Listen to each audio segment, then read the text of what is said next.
to Iconic Productions Friday night show, It Gets Worse.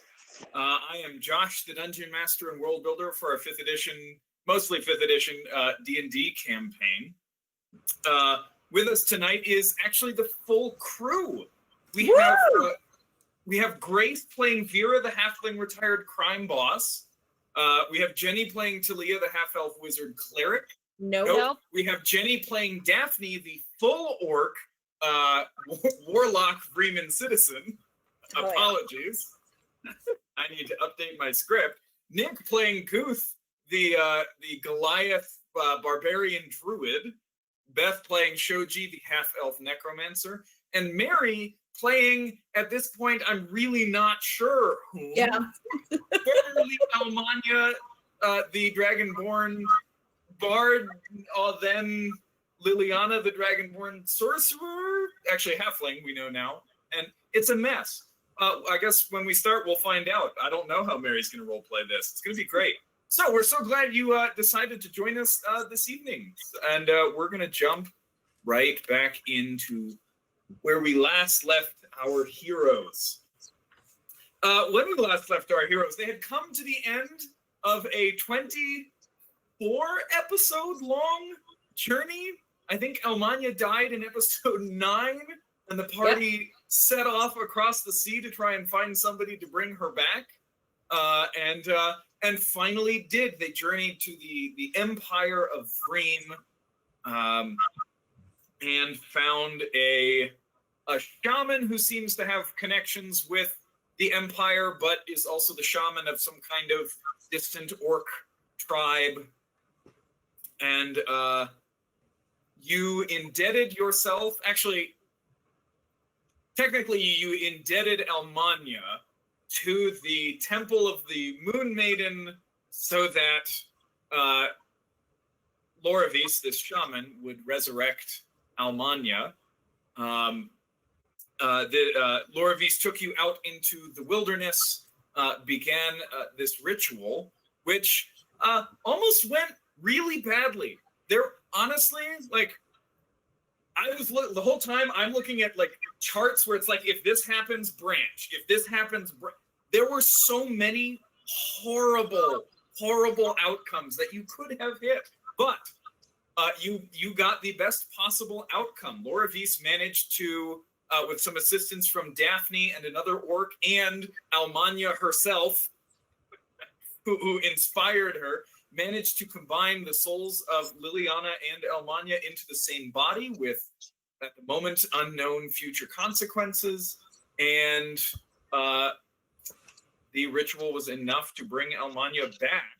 And when you guys kind of tore apart the vines that had wrapped around Liliana's body, taken it apart, and then, you know, kind of rebuilt this new body, you discovered a kind of medium-sized, what looks like, if I don't know if you turned a raven into a human being or like a human being into a raven, right? This wingless humanoid, black feathered beaked person.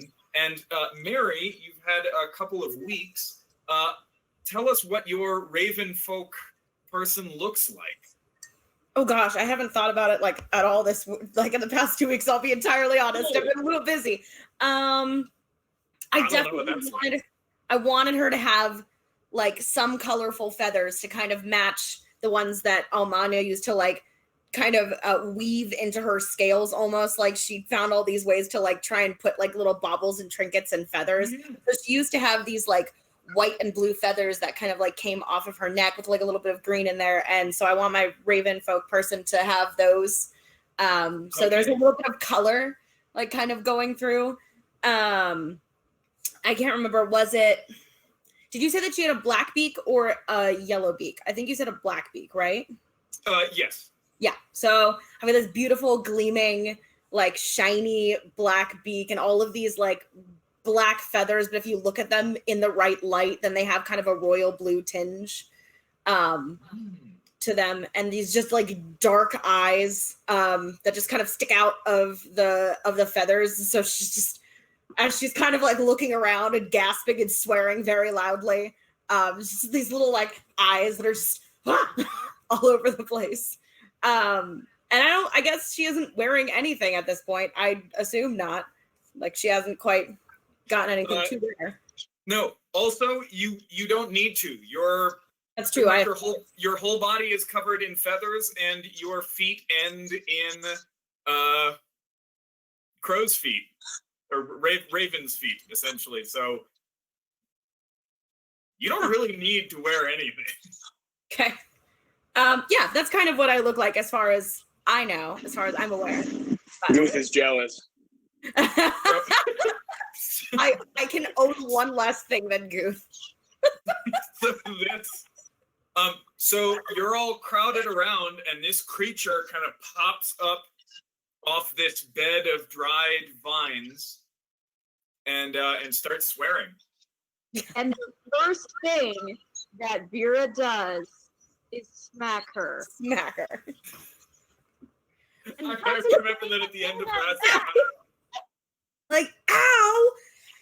It's just these like little Claudettes. Ow! Ah! Language theory. Shit, Ma!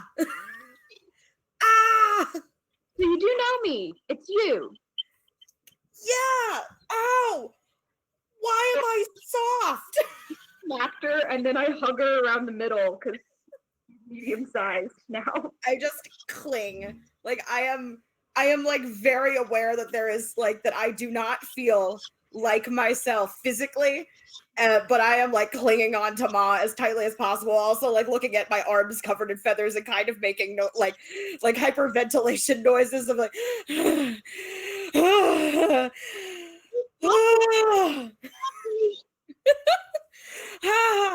my voice is different. Oh wow. Okay. Like, what is your voice like? Is it different? Because is the vocal? Yeah, I mean, I had enchanted my vocal cords as a dragonborn so that I would be able to sound more smooth as a singer.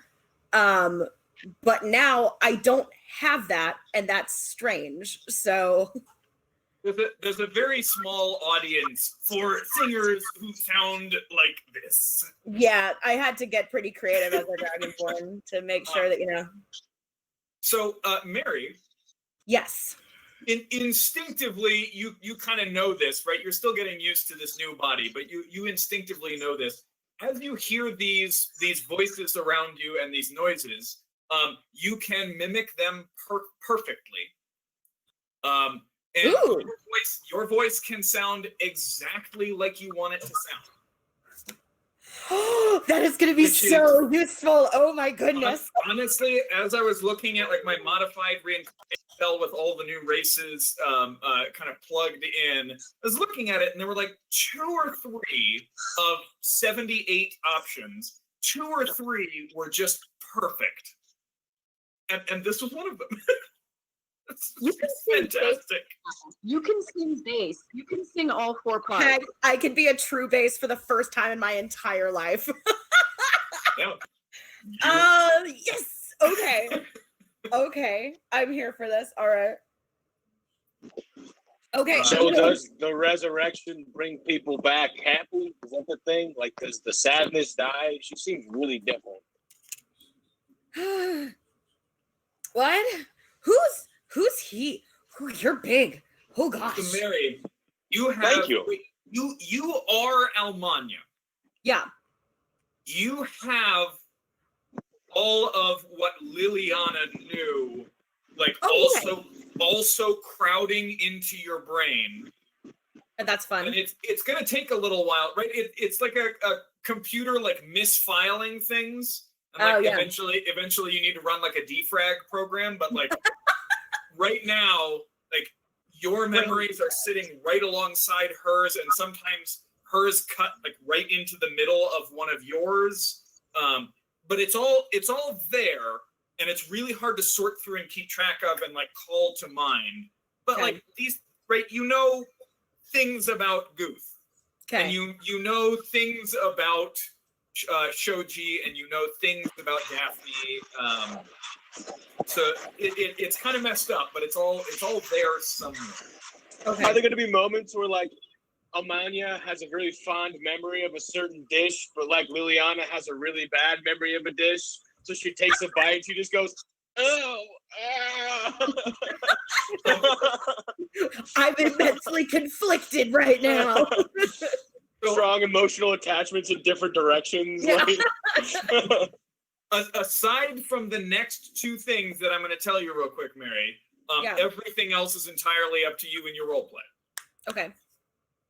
So, resurrection, particularly by reincarnation, is traumatic. Yay.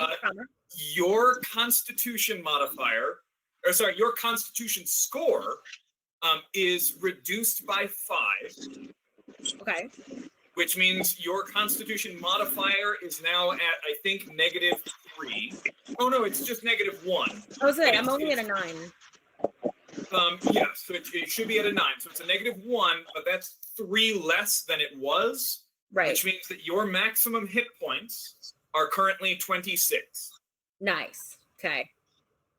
That will fade over time. So like each week of mostly rest that you get, that will be reduced by 1. Okay. Okay, and eventually you'll be back at your full score. I also, as all of these memories are colliding all in one person, I need you to make a wisdom saving throw. Okay. And I wrote down that you have advantage. I don't remember why you have advantage, but I'm going to give it to you. So yeah, go for advantage. For the love of her friends, gives her advantage. 14. Not 14 bad. total? Yes, my wisdom is 0. So Okay. 10 to 15. my charisma is stellar. My wisdom is So DC is 15. So you also have a -4 to attack rolls, ability checks, and saving throws. And that will also be reduced by 1 for every kind of week of rest. okay. Take a month off. Yeah, But- we had like a month. I mean, we're ready to go. We could just go. Like, she's fine. But you do not gain an indefinite madness. So Good. you didn't roll that low. Good. That would be disappointing. So you feel hideous and awful and terrible and dizzy, and it sucks. On the other side, I'm alive. you gain the feature 2 minds, 1 body. It's on your character sheet, but just real quick. While you are concentrating on only 1 spell, you have advantage on all concentration checks to maintain that spell when you take damage. Hell yeah. I say Wow. when you're only concentrating on 1 spell, because you can concentrate on 2 spells at once. No way. Hold on. There are some restrictions. While you are doing so, at the end of every one of your turns, even if you've taken no damage, you have to designate one of those spells as secondary. Okay. And then succeed on just a flat DC 10 Constitution saving, right? A concentration check to maintain it. If you fail, that spell ends, and you're only concentrating on your primary spell. Okay. You can choose. You can change which spell you're concentrating on, right? Which one is primary and which one is secondary each time. Okay. Now, when you do suffer damage, you still have to roll concentration checks on each spell, and whatever the last one you designated as secondary, you have disadvantage on that one, and you cannot have advantage on your primary one. Okay. When you take damage, you can just choose. Like if you take massive damage and you're going, okay, there's no way I'm saving with disadvantage against this dragon breath, so I'm going to choose to fail this one. And that'll give you advantage on the primary save. Okay. Right? So you could try to maintain both, but you'll have disadvantage and then a normal roll. Or you can drop your disadvantage just drop that spell completely and just take the primary one with advantage. Nice. That's so cool, though. The other, I think there was something else there. You maintain, so if you notice on your character sheet, I have you as Glamour Bard 5, Sorcerer 1. Yeah. 2 minds, 1 body only lasts as long as you have at least 1 level of Sorcerer. Can I lose a level of Sorcerer? Yes, you can take 2 weeks to retrain a skill, an ability level. Oh, interesting. Okay. What it would mean is that Almanya is essentially saying, like, Liliana, like, I'm done with you. right. She's not gone. She's still part of you, but like you are. I'm taking control. Yeah, you've taken absolute control. There is almost no Liliana. Right, but as long as you maintain at least 1 level of Sorcerer, you have that ability, and you also get to keep one of Liliana's metamagic abilities. So even if you don't continue take any more levels of Sorcerer, you can still have one of her metamagic abilities. I was trying to, right before we started, I was trying to remember which ones she had, because I had already deleted the character sheet. But I will figure out what that is and let you know, and you can pick which one you want. Okay. Okay. Sounds good. Everything sucks and is horrible, but also you've got some cool things that you can now do. Heck yes. And that's all I've got. Everything else about kind of how this works with you and Liliana, that's entirely up to you.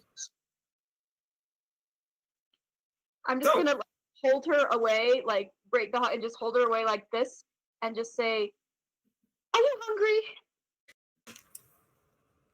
Yeah, I think I'm feeling a lot of things right now. I think hunger is one of them, but honestly, even if I'm not, I could eat something.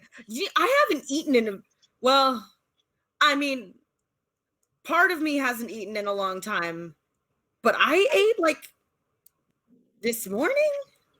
I don't know. I need food. How does food sound? Food sounds good, right? Food's good. You just made the "I haven't showered since last year on December 31st" joke. That's what you just did. That's It's true. She has right, she's covered in feathers, but she still has mostly like humanoid physiology. She definitely, you can definitely see ribs poking through. She is thin and emaciated and very unhealthy looking. I don't think that this body has eaten at all. So we're going to feed you. That is the first thing we are going to do. Come with me, Lovey. We're going to feed you up. We're going to put you to bed. I could help you find some like berries or nuts or something. I think I have I just pull out one of my rations and hand it over to Almanya. I'm sure I have them on hand, right, Josh? Yeah, no, you've got them in your pack. Yeah, I'll just hand over some rations. I just point at Guth and go, I like you. You're fun.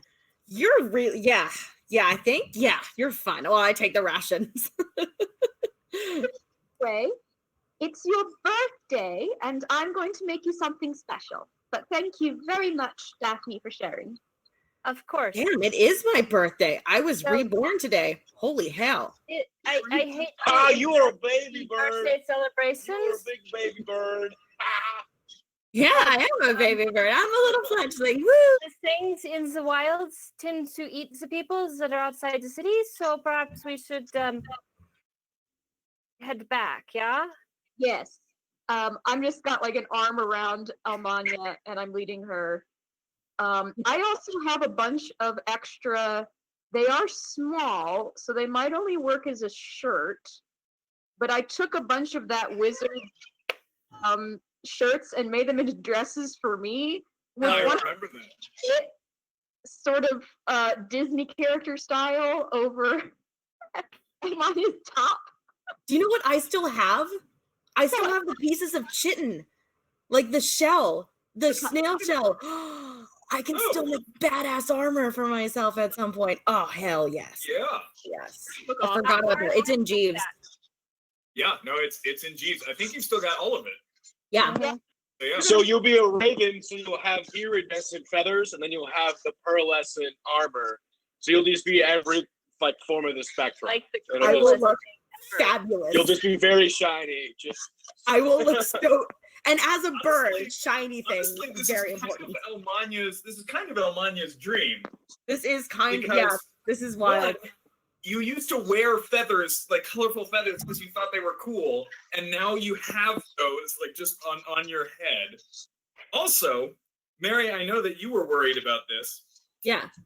Almanya's coming of age, Her trial, I was literally about to ask about her trials. when she would have had to go back to the hegemony and do her trials, is next month. I was wondering. I was literally about to ask, what month is it? It's When the are my 8th trials? of, actually exactly 1 month. So it's the 8th of grade. Your birthday was on the 8th of devotion. Wow, I'm a month out from my birthday. This is pretty sweet. But oh my god, my siblings. Yes, you're not sure what that will mean for your family and your siblings. I gotta contact my siblings. There's a lot about your maybe not a lot, but like a couple of things about your family that you don't know and didn't have time to investigate before you died. Or death. So yeah, so you're not sure, but I don't have to go to my trials anymore. yeah, it seems doubtful that the hegemony would say, "Hey, you still have to do your trial first," because Yeah. first of all, you'd have to go to them and say, "No, seriously, like I am that dragon." I'm a dragonborn. I'm fine. Yeah. Right. So one, you'd have to convince them that you are that person, but two,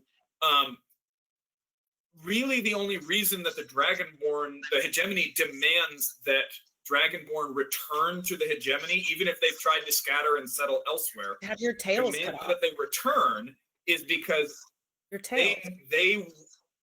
their culture and their sense of superiority is such that they cannot abide the idea of a Dragonborn with a tail anywhere out in the world displaying any kind of incompetence or weakness. Well, sucks to be them because I have a beautiful tail now. It's just made of feathers. Yes. So yeah, like you're not sure if they would make you, but you also don't know what's going on with your family. Nobody would be able to look at me and say, "Hey, that's a dragonborn with a tail." Okay. Is Loravi still around?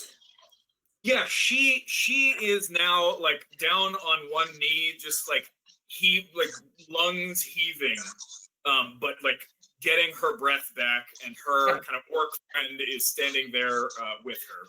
How And as tall am soon I? as I gave the rations, I went to her as well. How tall am I? By the way, Um, like how tall are you're- raven folk? Yeah, it should be under your size,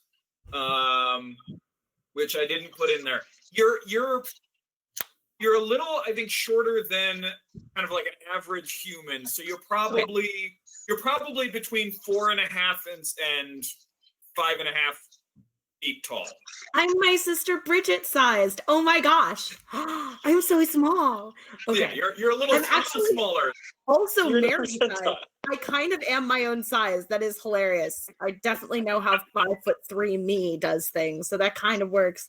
Can I go and like as I'm walking with Ma and kind of like nudge my way over to Loravis and like plop down on the ground and look at her and go, "Your song is beautiful." She just kind of looks at you, and there's a sadness in her eyes, and you can see one of her hands is just kind of in what was grass, but as you can see is now just dead. Oh fuck. And you look around, and there is this 30-foot radius of just dead grass and vegetation, and says, "There is a price for everything. This patch of earth will never grow again." So May I?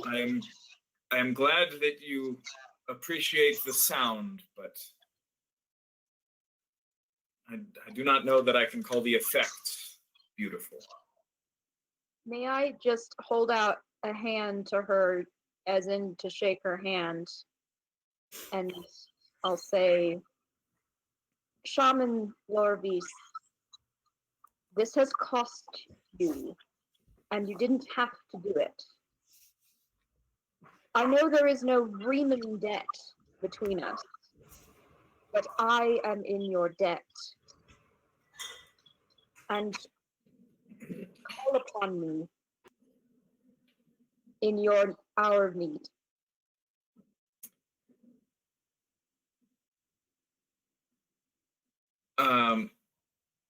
She looks at you, says, I appreciate that. I've got a lot of help. No offense to you, but I'm, and this is not about size. Trust me. I mean, and she's smaller than you. I'm honestly not sure what you could do for me. So, if I may, whatever loyalty or whatever you're feeling right now, give it to my friend Callista. I owe her. And you would be doing more than enough for me if you would transfer that to her. I don't believe in, shall we say, many rules, but debts must be paid. And if this is how you choose to spend it, so be it. Thank you. I don't expect we'll be seeing each other much. I going back to the Echo tomorrow, and I mean, if you ever find yourself, in the middle of the Central Plains, sure, great, but She's good at rescuing you when you do,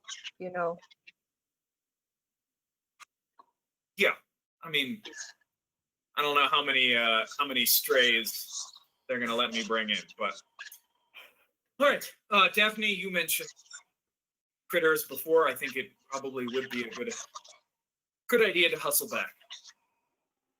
You sure you can't? You haven't figured out a way to just do the things that you do, is where you just poof and we're there. I mean, she looks around. Maybe if there was a really big tree around. All right. Well. Okay. Shoji and Guth, I'm curious as to your reactions to kind of what you're seeing here. Guth, you were making some comments at Almanya there, but kind of in general, what are you doing while these conversations are happening?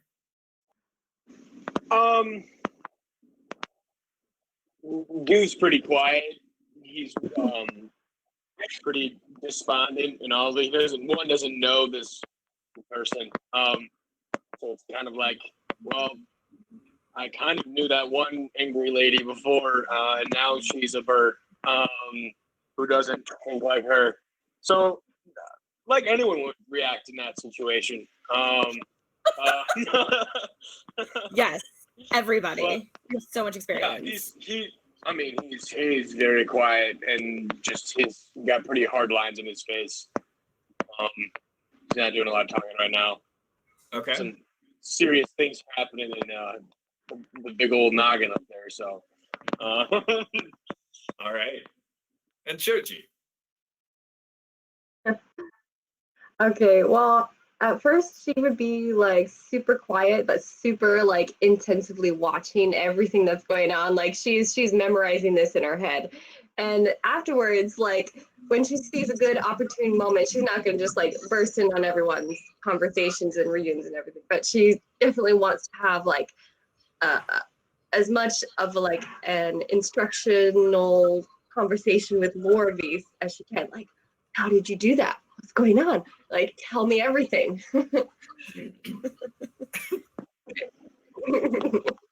Her other orc friend, not Daphne, has basically just picked her up at this point, and so there's actually a small almost harness wrapped around kind of one of his shoulders. So it's not like a saddle, but it's a spot where Lorvis like has a strap and a foothold that she can just kind of hold on to. That's amazing.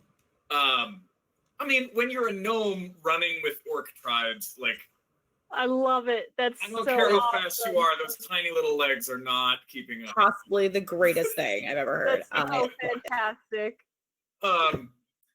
So she's just kind of up there, and she's not even holding onto the strap. She's just got her arm through it. She's just exhausted and like holding on. She goes, Look, there's a weird experience you have where you connect with the earth and you get power through that. It's really hard to explain. It's not really something that is understood and communicated. It's got to happen to you. It's a connection to the earth. Swamps, particularly for me. I don't know. Your friend over there is similar, but his isn't with the land. Oh, interesting. There are various methods of doing this. Oh, fascinating. Kind of, yeah.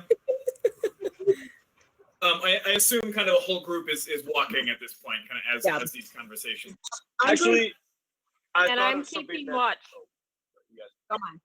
I'm Hold on, covering go ahead, Goose. also. Yeah. Can I? Youth would be looking at the ground directly around where like the ritual happened.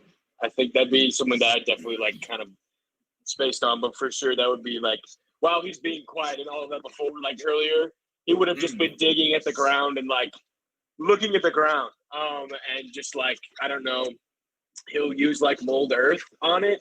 Like, does it? Does the ground look different? Does it look like anything more now that like there's something that happened there, or like what? Yeah, give me an investigation, and if you want to add your wisdom instead, that's fine. You gotcha. Okay, so that would be a excuse me, that is a 16. Hold on, that's a 3 to 12 plus it's a 16. Yeah, it's a 16. It's a 15, isn't it? Because your wisdom is plus. Oh, wisdom is plus 3. You're right. Yeah, 15. Yeah. It's 15. Yeah, 15. So, right, Lorvis had, before she had even started the actual reincarnation ritual, she had raised a whole bunch of undergrowth, just vines and shrubs and whatnot area. All of it is completely dead. Kind of, there, small shrubs and bushes. You kind of touch them, and the roots have all just died, and they fall right over. Even the grass is dead, and you find no living thing or matter in this entire area. It is completely dead. Mold earth. The earth behaves the same. It's not cursed or corrupted. It's just dead. Okay. I think the youth, as he's kind of looking, he'll like take some of these. He'll pick up some of these like the dead plants and things, and he'll kind of look at them and hold them, and he'll kind of like almost in a very like gentle way, and like he'll start to look fairly angry. Like there's just like a pretty hard darkness over his face, and that'll be like where the despondence comes in, like he's quiet, and then you just see him like looking at this ground and pretty furious, and that would be the thing that I would have retconned, and he'll probably carry that through the rest of like the walk back. Okay. How far do you think you would let the rest of the group get away from you before you stopped and followed after them? I mean, we just would have gone. I think, yeah, I think I just would have, as everyone kind of packs up and leaves, like he's not looking for any form of confrontation, so he's not going to like wait for them to be like, Guth, are you coming? Like he doesn't want that at all. And he probably wants to leave that place fairly quickly once he realizes what's going on. So he's just he's hanging in the back. But yeah. Okay, so we'll call it like 20 feet or so. And Sure. I'm also keeping tabs on him because I don't leave people behind. So He's 20 feet behind you. He's Okay. trailing the. But, okay, as you guys are walking, you have been out in the wilderness for a couple of hours. Daphne, you said that you were keeping an eye out. Yep. Instead of rolling, could you please just tell me what your spell save DC is? Can you remind me how to find that on the fantasy ground sheet? I can never find it. Grace said something she was trying to say for a little while. I don't know if this will help, but Yeah.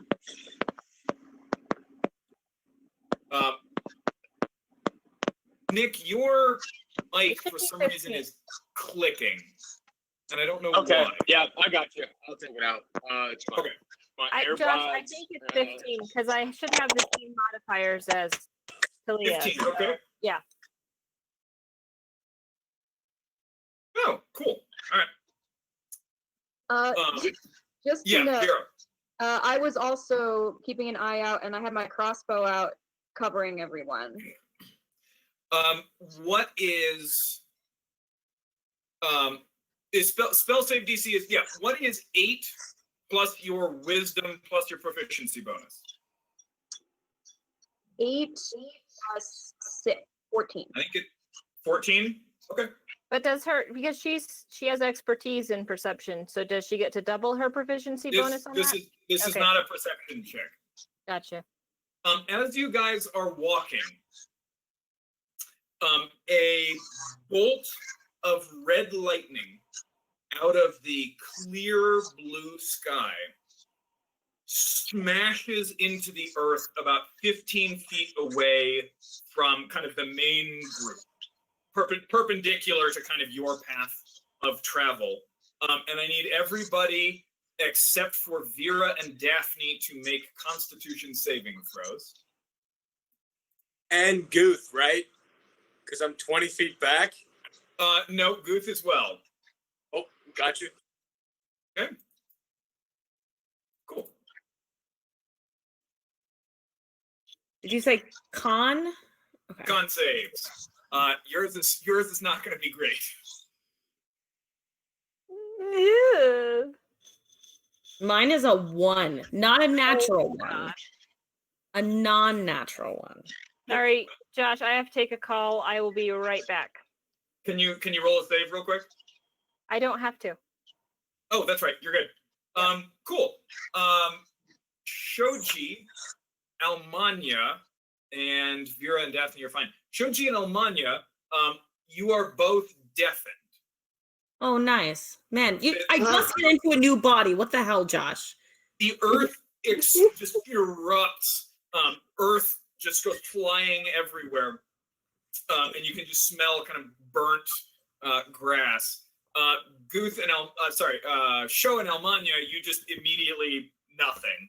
The rest of you kind of jam your hands over your ears as this massive boom kind of rocks you back a step.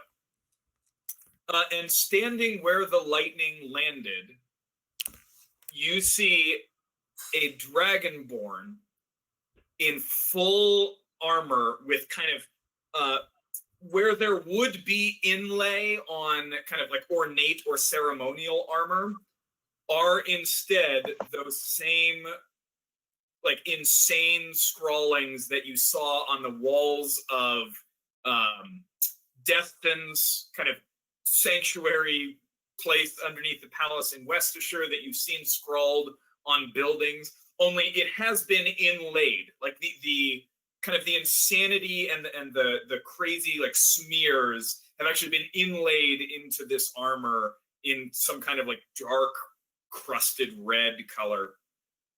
And this dragonborn has scales that are almost glowing red. This thing does not appear to be entirely mortal.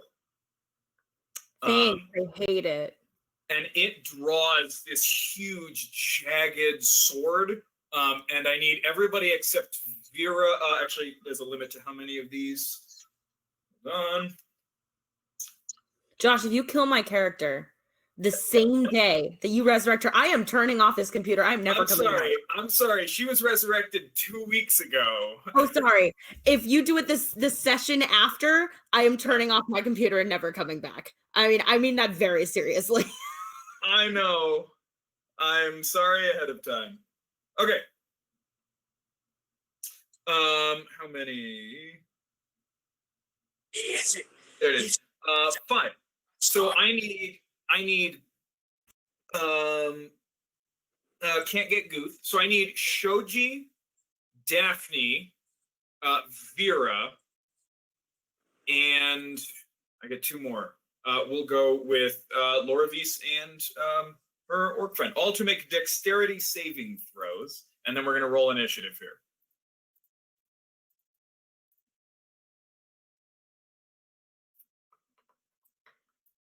Okay, nope.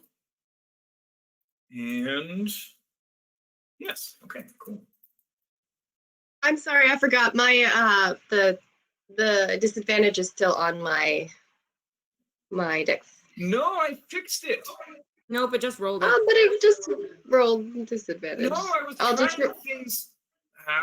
Okay, so try again. Okay, with the dex. Yep. I'd still roll into. No, but you're not even wearing the armor. I just. I'm just cursed to be disadvantaged in dex. Okay, just roll a d20. So for your saves, Shoji, just don't go into your sheet and roll the save. Just roll a d20 and add the relevant number. All right. Oh Hey. yeah, that's a dirty 20. Good. Yes. Daphne, make a dexterity saving throw as this blood red dragonborn just like rips his hand towards the guy and fire explodes from the ground underneath you. Okay. I should have raged. All right. 8. 8. Cool. So anybody who rolled a 16 or lower, which would be okay, Vera's fine.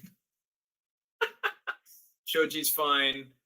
So Daphne and I guess the other friend, you will take 19 points of fire damage, and you are poisoned at 1 minute.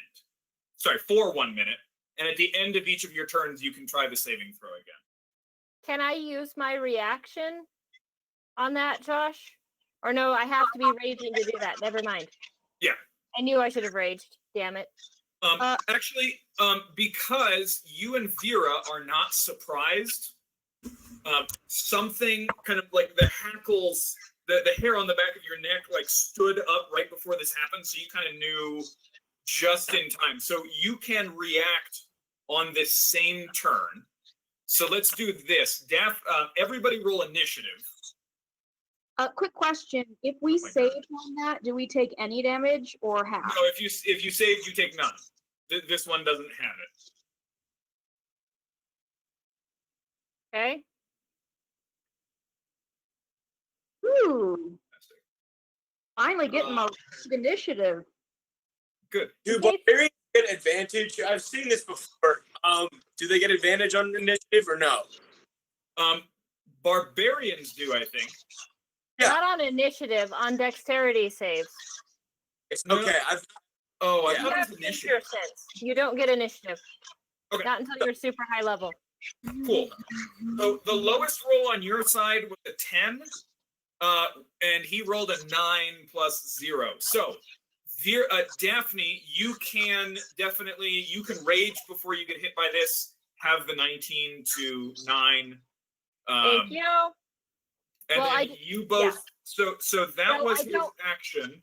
Josh, I don't have lightning damage, but I could use my reaction to use Shield of the Ancestors. Oh yeah, you can use a reaction. Yeah. So I'll roll 3d6, and then I reduce that by this roll. Oh, nice. Cool. Okay. So I take So you take 8. 8. Okay. Cool. And he is standing here. So Vera and Daphne, you get a turn kind of in the surprise round, and then we'll actually go into initiative. Advantage on initiative is at 7. Okay. So Daphne, you've used your reaction. You've got an action and movement. And a bonus. Eldritch Blast? Okay. Is that 2D? Is that 2 attacks at this point, or still just 1? I think it's. Hang on. 5th Sorry, level. you Warlock. Do this. 5th level is 2. Fifth level? Cool. So roll 2 attacks. Vera, what are you doing? It kind of depends on what our grouping is like, but is there any, and I apologize for this, bigger person than me that I can hide behind as a bonus action between me and you? Daphne or Laura Visa's other orc friend whose name I keep Gog. getting. It's Gog. Gog? Oh, there it is. Yeah, Gog. Gog. Okay, I am going to bonus action hide behind Gog, Okay. and I'll roll stealth for that. Okay. Let me see. Doo-doo. So that's 2d10. I assume that a 23 and a 21 will both hit. Those both hit. So you can go ahead and roll 2d10. And Vera, that definitely beats his passive perception. So Good. you can roll your attack with advantage or whatever you want to do here. I'm going to fire my crossbow at him. Okay, and remember your hand crossbow I think is still doing a d4. Is it? Yes. Yeah. Yes, Because it is. that has not yet been repaired. Okay. So that is 6 points of magical false damage. 6. Oh man. Okay. Okay, That's- 6 damage. Uh, Cool. Mine- Vera, what's the total of that 9? 16. 16. Okay. So 2 Eldritch Blasts hurl out and splash against the armor, and you can see scorch marks and kind of dented armor. Vera, you pop out fire, and the crossbow bolt just bounces right off his armor. Then now that I know I don't have I can't use movement for anything but movement, right? I mean, you can use it to climb or swim, but basically correct.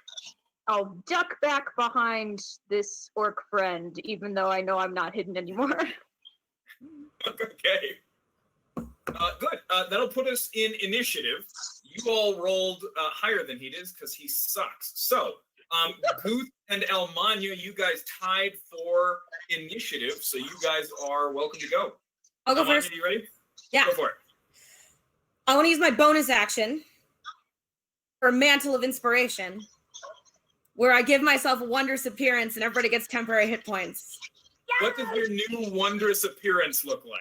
Okay, so I just thought about this. It's like a raven. It's Yeah. really Yeah, it really just looks like a black raven. No, it's great. I want all of my feathers. her No, whole go ahead. wondrous appearance. Yeah, I want all of my black feathers to go like completely white, with kind of like green and blue kind of coming off of it, and my whole beak to go white as well, with like gold etchings kind of in it, and yeah, and then I want like my talons to be gold, so I just suddenly like, I don't know, go basically like full on Dragon Ball Z, you know, just poof. Super Saiyan. I'm going Super Saiyan. There we go. Cool. And yeah, I'm going to use one of my inspiration dice. Everybody gets 8 temporary hit points, and everybody right now can use their reaction if they want on this turn to move up to their speed without provoking any opportunity attacks.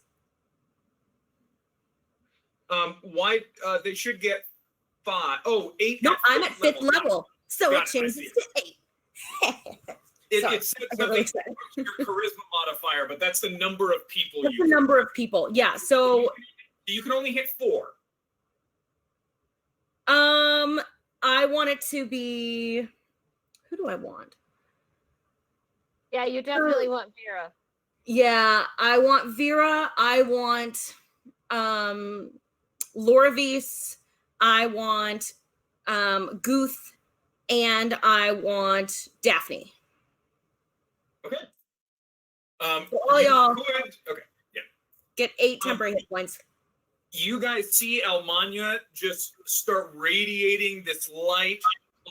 You also see appearing in one of her hands a tall spear that has this kind of perfect, like diamond shaped head, except the top is elongated. And the shaft of the spear itself is some kind of strange, dark, bluish green metal with gold runes carved all along the haft. Almanya, you're kind of surprised to see, like, this was not part of the plan. It's there. Does it look like something from the Diamond Queen, or is it just something I've never seen before? You've never seen anything like this before. Okay. Liliana. It's Liliana just being like, well, you need some kind of weapon, you moron. Like, that's so fair. that's your bonus action. Yes. What would you like to do with the rest of your turn? So cool. I want Also, all of this for you, Almanya, and for you, Guth, is happening in absolute silence. oh yeah. What? I want to cast They're Vicious deafened. Mockery at the Dragonborn. Okay. What do you I'm just say? gonna swear the hell at it. It doesn't even leave it laced with enchantments. Like, I am going nuts with like all of these swear words, all of these curses that none of you have ever heard before, because they're all things I picked up in the afterlife. They're all like these are like the worst insults in the afterlife possible. They're insults that like went out of style and meaning like millennia ago. Yeah, and I'm just going wild. Some of them are definitely from Liliana, from when she was like 10 years old, in the non-existent Dragonborn Confederacy at that point. Yeah, it's delightful. So I am so angry because I friggin' just woke up. I'm alive for the first time in like 3 months. And now some guy is coming after me and he's a Dragonborn like I was a Dragonborn. How dare you? And so I'm just going at it. And I'm going to cast Vicious Mockery. So he makes a wisdom saving throw. Yes. Where do you find... He rolled a natural 20. Okay. So it has no effect on him. You're reference, cursing, but the rest of you are hearing it. Like, if you can't hear yourself, you're going to start to sound a little bit kind of weird. So yeah, they're coming out kind of garbled, and the Dragonborn just kind of tilts his head a little bit. Where on Fantasy Grounds can I find my spell save DC and my spell attack modifier and all of those? If you go to your action tab and you just click on one of the magnifying glasses right next to any of the spells, it should tell you, save con DC 15. I see. Thank you. Appreciate it. Okay. Okay. You also have movement. Yeah, I don't want to move because, man, I am already weak enough as it is. I can't move very much. I'll probably like back up, if anything. Like I'm getting back a little bit. You back a few feet away, so now like the main group is between you and it. Yeah, Vera. I'm sorry, I got one more thing before we get to Vera. Everybody can now use their reaction to move. Yeah, up to their full speed without any attacks affecting So them. you all get 30 feet of movement. Guth, you get 25 to move where you want. So does anybody want to move? Vera? How far away is this dude from us? 20 feet. It's also my... Right, it's Guth's turn, but I'm letting everybody use their reaction real quick to move if they want. Gotcha. I will run up and be like zip behind him. Okay. So you're right up on him? Yes, I will move. Daphne? I will move into flanking position with Vera. Oh, okay. I have no hit points. So I can you don't either. But pack to the blade, y'all. Good.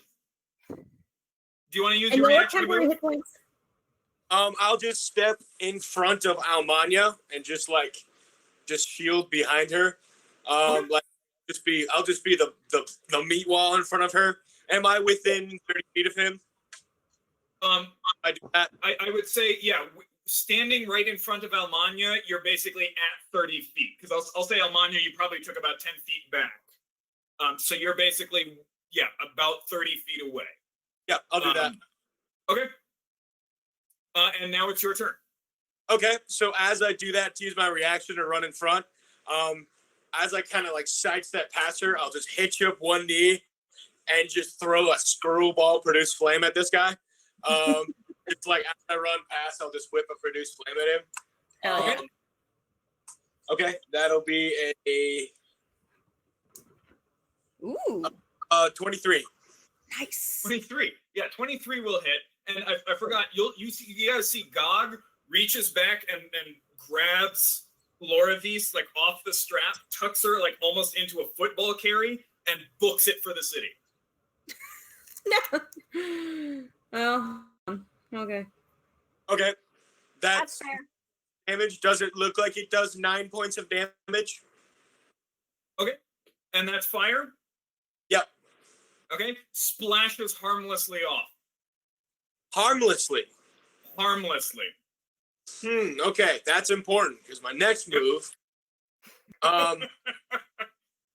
Yeah. Okay. So for my bonus action,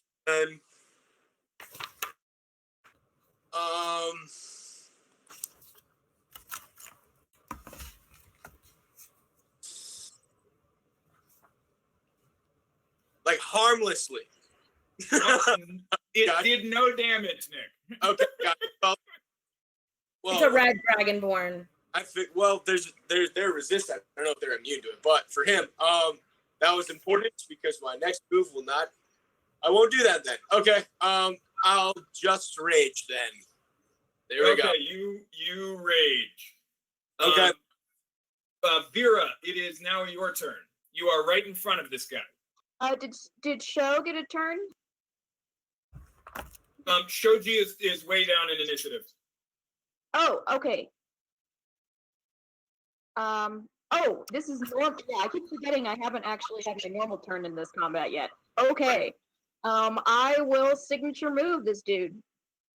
Okay. So I will sneak attack with the sawtooth dagger and then punch him in the kidney.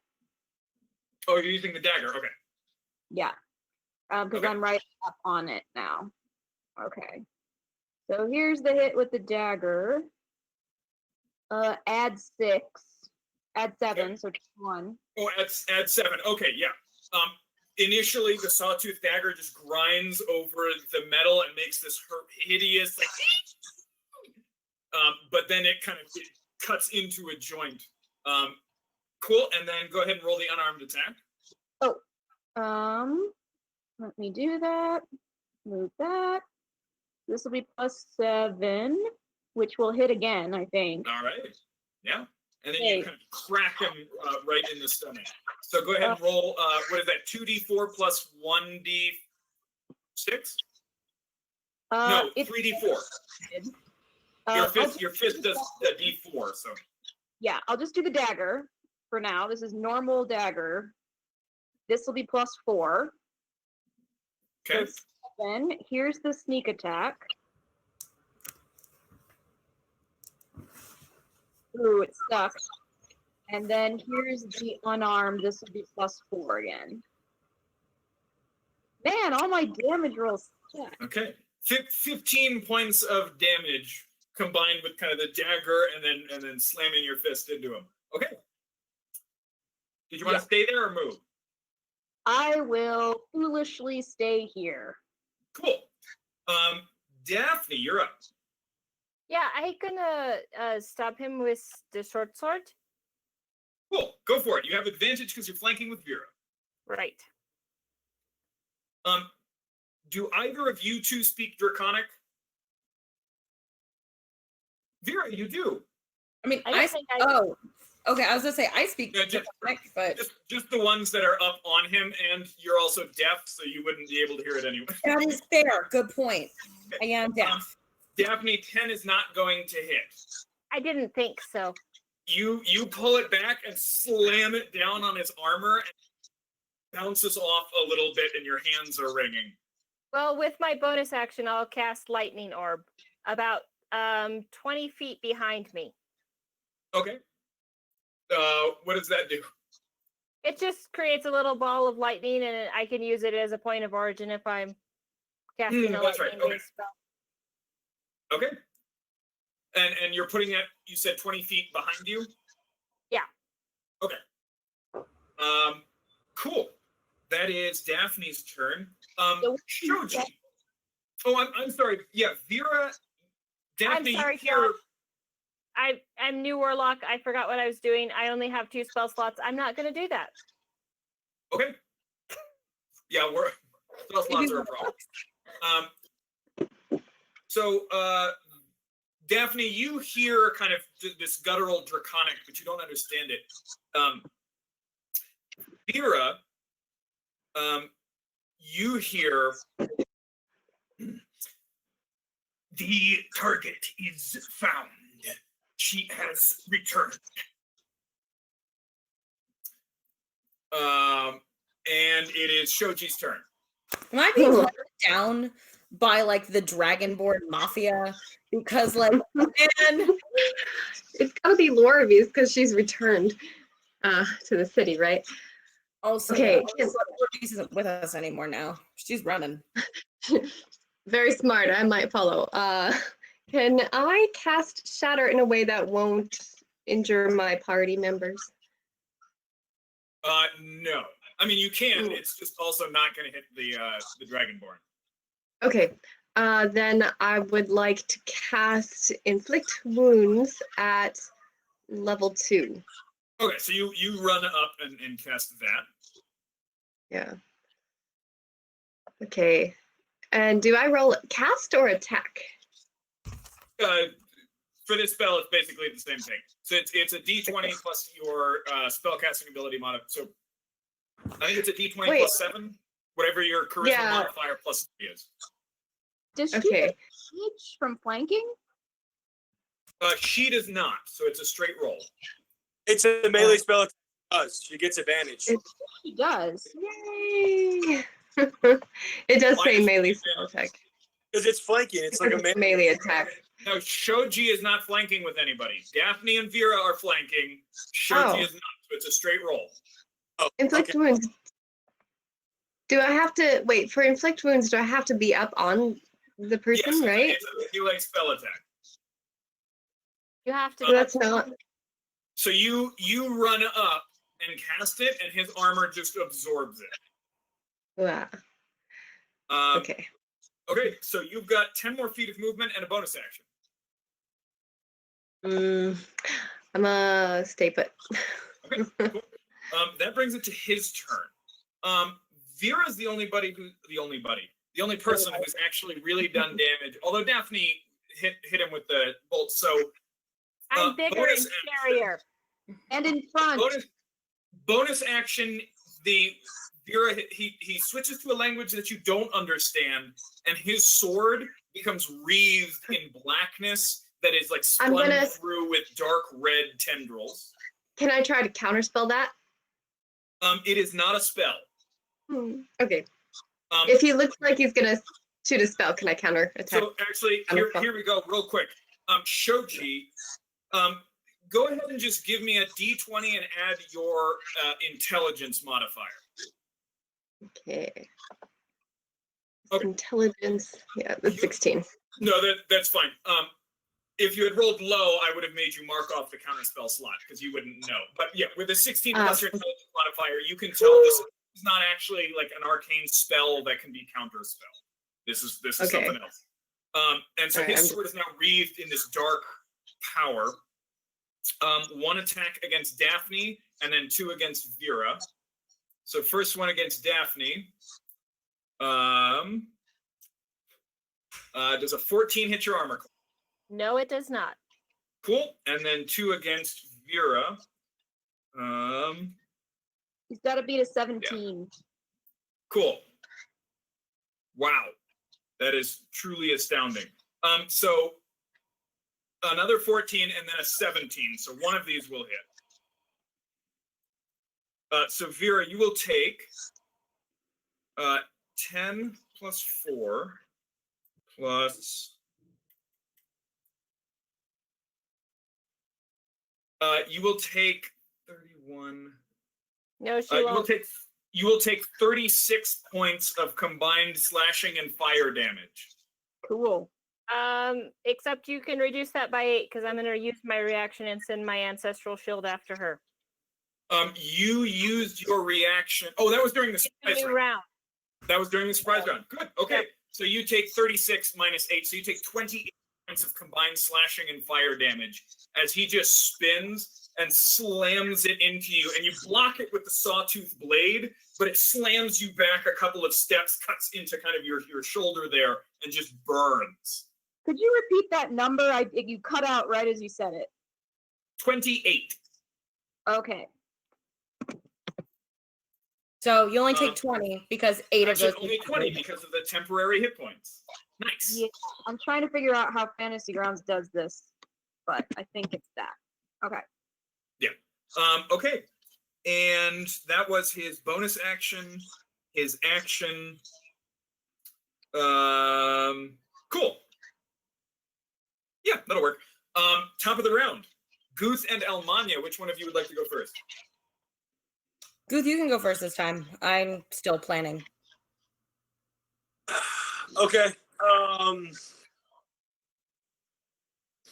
All right. Did I get the sense that, like, I'm kind of looking at this and seeing that, like, if Lorvie, like, if they're just running, how far away is the city? Like, oh, the city is still a good 45 minutes away. Okay, so we're fighting. Yeah. All right. Well, that's there we go. Answers all questions. I am going to turn into a Guth kind of has like a big stocky stance, and he starts running, and then his like movements get a lot shorter, and then he just starts skittering, and then he turns into a giant spider. Ooh. I'm going my web at him. That's going to be my goodness. Where are you? Okay. Really cool. Okay, that is a 18. Plus 5 to hit. Target is restrained. An 18, you say? Yeah. An 18 just hits. And he is restrained. Just like straight up. No save, nothing. He's restrained. Nope. He is absolutely restrained. Yeah, and that is my turn. Yeah, my bonus. I'll say that I'm still in between Almanya and him, but I'm now like 10 feet away. I'm just kind of like booming right behind the people. I wanted to get a little closer so I can fire that thing. But yeah, that is my whole turn. I love it. That was awesome. Okay, he is restrained. Also, Daphne, real quick, I'm sorry. You are poisoned, correct? Oh, shoot, I could have saved that. It's fine. Does that... Yeah. So you have disadvantage on some things real quick. I didn't hit anyway. Attack rolls and ability checks. You did hit with your Eldritch Blasts earlier. So if you could go ahead and just roll me 2 more attacks. That was before I got hit. No, you got hit. It was just also your turn that... Oh, no, you guys went first. Never mind. You're good. You're correct. We rolled initiative and did that whole thing because that makes sense and is fair. Good. Okay, never mind. Nobody's poisoned. Well, good. I am still poisoned. Do I get a saving throw? You are still poisoned. Oh, at the end of your turn, you would have made a saving throw. So yeah, go ahead and attempt that again. Good point. What throw is it? Because I wasn't here when we made it the first time. It's con. That's real good for me. Okay. Yep, nope. Still poisoned. I feel bad. All righty then. that is Guth's turn. I was going to say something real quick, and I forgot it. That was important, and I can't remember. So, Almanya, what are you doing with your turn? Okay. So Guth, you are as the spider. You're holding on to it, or you just like Nope. you're 10 feet away and a Okay. glob that hit it all over its body. awesome. How far away is everybody else from him? Like, is everybody else still in melee? So Daphne and Shoji and Vera are all in melee with him. Okay. And then I'm the next square behind whatever those two are. I'm like Okay. just behind. Guth is And- right behind Daphne. Okay. I have a bunch of spells that like do damage and then like explode and do more damage, and so I'm like, I don't want to do that. But I'm gonna cast Dissonant Whispers, Okay. my classic. I needed to make a Wisdom saving throw. I'm pretty sure 17 beats your DC. Yes. It's still going to take half. Okay. Nice. It's going to take 8 psychic damage. Okay. And then I'm going to use my bonus action to inspire Vera. And how do you inspire Vera? I don't know. I just like I don't have an instrument. I don't have anything kind of with me. I have like this weird staff thing that I'm kind of like moving around as I'm panicking. I kind of threw this and I'm just like, Ma, you got this, okay? You yeah. Like all sense of like calm, like resolution is gone. It's like, yeah, yeah. Vera, you hear a mimicry of Liliana's voice. Like the Liliana is coming through a little bit there. And you know that the ritual worked and Almanya is still in there. And you feel inspired. All right. So you are inspired. Vera, it is now your turn. So remind me, is that a D8 or a D6 at this point? Inspiration. D8. D8. It is a Eight. D8. You're And an what is it on? I can't add it to damage. You can Attack add rolls it. and saving throws and ability checks. Attack rolls, Yeah. saving ability. Okay, then I am going to stab him with my sawtooth dagger. And do I have to declare that I'm using inspiration now, or can I roll first? No, and see you have to declare it after you roll, but before I tell you what happens. Okay, I'm going to hit him then with advantage because of restraint and flanking. Hell yeah. So sawtooth blade. Yes. This would be a +7, which let's just say it's 14. I would add inspiration. You want to add inspiration to it? Go Add for it. Add it. Adding a D8 inspiration, hoping it's more than a 4, and it isn't. Okay. Your sawtooth blade skitters across his armor and does not appear to affect him at all. Unarmed And- strike. Bonus action, disengage, Okay. and I am just going to step out of his melee range. Okay. So you're 5 feet away from him. Yes, and I have enough movement to move behind Daphne. You can't because there's a giant spider right behind Daphne. Okay, I'm gonna move behind Joe. You move behind Show. I'm at half hit points, guys. Come into my warm You embrace. You kind of Vera, you slash across him. It's like it didn't work. Okay, and you kind of run around, and there's a spider bigger than you, like sitting there. And it's like, nope, I'm going over here. I go all the way around, so I do that, and then I go, and then go all the way back around. All right, Good. Daphne, you're up. There's something like dog-sized, like right behind your knees, but you're really focused on what's in front of you. Yeah, no, I swear in Orcish because this dog-sized thing behind my knees is inhibiting my movement that I intended to use. But The that's thing fine. is, I'm large, so I'm actually like bear-sized. Wait, a giant spider is considered large? Yeah, I'm bear sized. Cool. Better. Okay, I take all of that back. Yeah, he's about the size of a bear. It's a bear size Spiders thing. are huge. So I swear loudly in Orcish because I know he can understand me. And then I will. Okay, so I'm going to use my action. I'm going to stow my Gladius, that the puny, stupid Gladius that the Freemans gave me. And I'm going to use my action to summon my own sword as Pact of the Blade Warlock. Okay. Which is going to be like this wicked-looking thing that you would imagine an orc would carry. And then I'm going to...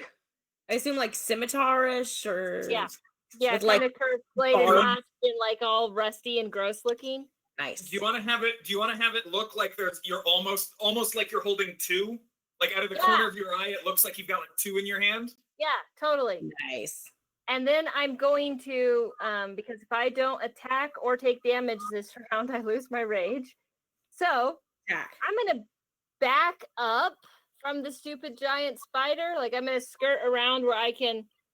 Actually, I'll go around where Vera was. So we're flanking the spider and I, because I'm a Good. military Okay. soldier. Spider is not flanking because he is not in melee range. Right, but into movement where I know I would be opposite him should he move up and attack Gotcha. like a Okay, spider. yeah. Because I'm a soldier. I know these things. Sure. Even though Jenny is not good at being a soldier. If you Um, saw a bear-sized spider 5 feet away versus 10 feet away, that's still pretty threatening. I'm just saying. I don't know. Like- Yeah, Guth, roll an attack of opportunity. on who? No, I'm going to I'm provoke kidding. an attack of opportunity from the wee beastie because I'm going to back up. So I don't know how much movement it will take me to get around. So I'm in so flanking it's position, just- and then I'm backing up and moving back in. That's my point.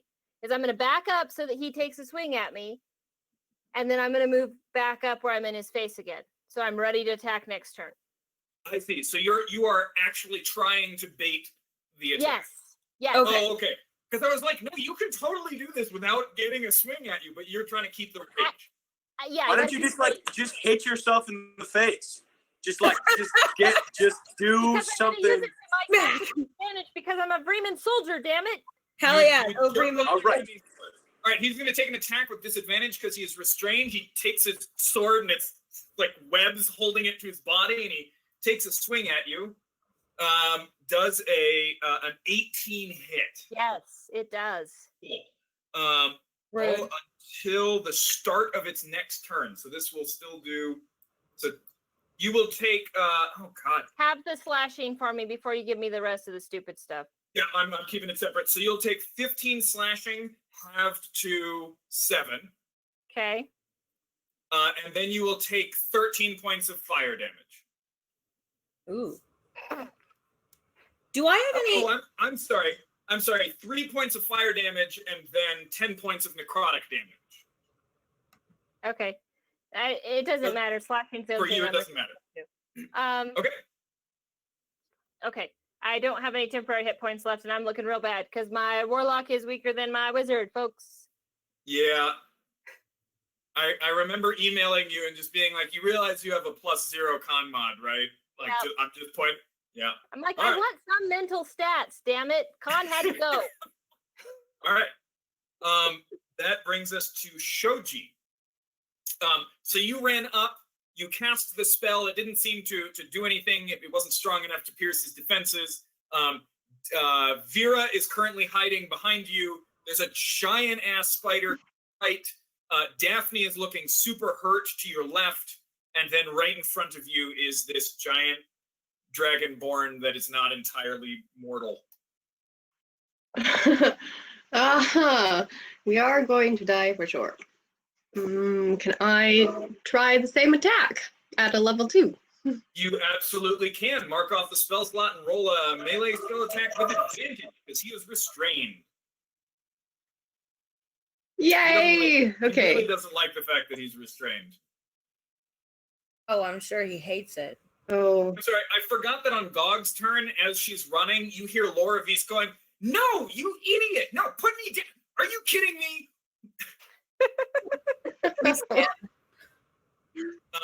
That's funny. 17 plus will definitely hit. You can go ahead and roll that damage. Yay. Yay. Watch him be All right. immune to Nick. And is that 4d10 since I did it at level 2? I think it's yes, because the base is 3d10, right? Yeah. What a just stupid first level spell. 3d10. Yeah. I know, Yeah. John. I'm sorry. I know, right? That'll be 4d10. Yeah. It's not right. Okay, I hope I'm rolling the right one here. Did you call me John? No, I'm talking to our friend in the chat. He's like, Oh, gotcha. Con is not a dump stat. I'm like, I know. Con is Con the should, Con should never be a dump stat. All right, 13 points of damage. Okay.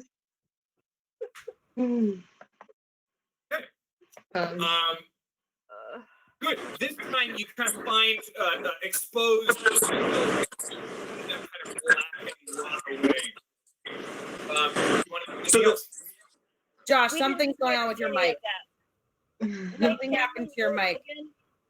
Okay. Can you hear me at all? Yes. Am I back to normal? Yes. I think No. that. Okay. Now I'll. Did she just freeze for everybody else? She looks like she froze, yeah. Fantastic. No. Did I freeze? Yeah.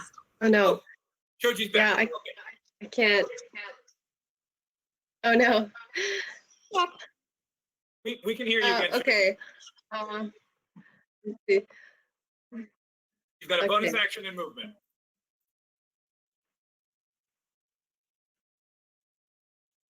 Okay. All right. Okay. She stays put. That is its turn. Cool. Oh, good. Okay.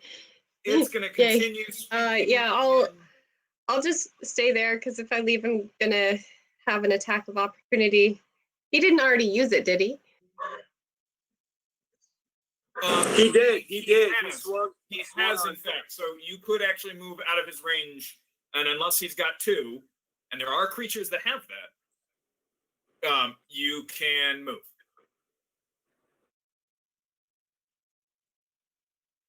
I think Cool. we lost her. We'll go ahead and resolve that later. I think she wanted to move.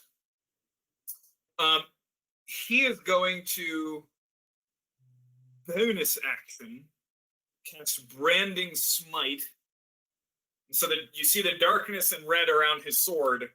How far? Around his sword kind of vanishes and then returns even stronger.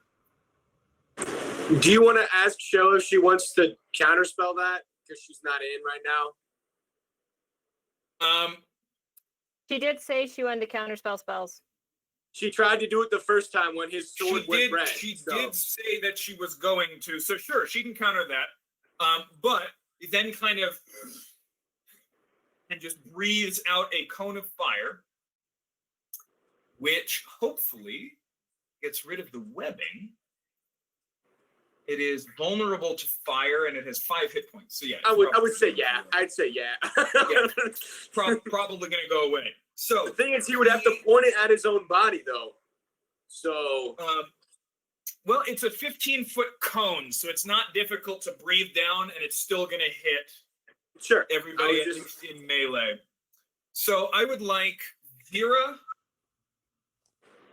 and Shoji to both make dexterity saves. Oh, as far as I can? Cool. In that case, just Vera. So Shoji gets out of this range, and Vera, you are left there, and just fire engulfs you.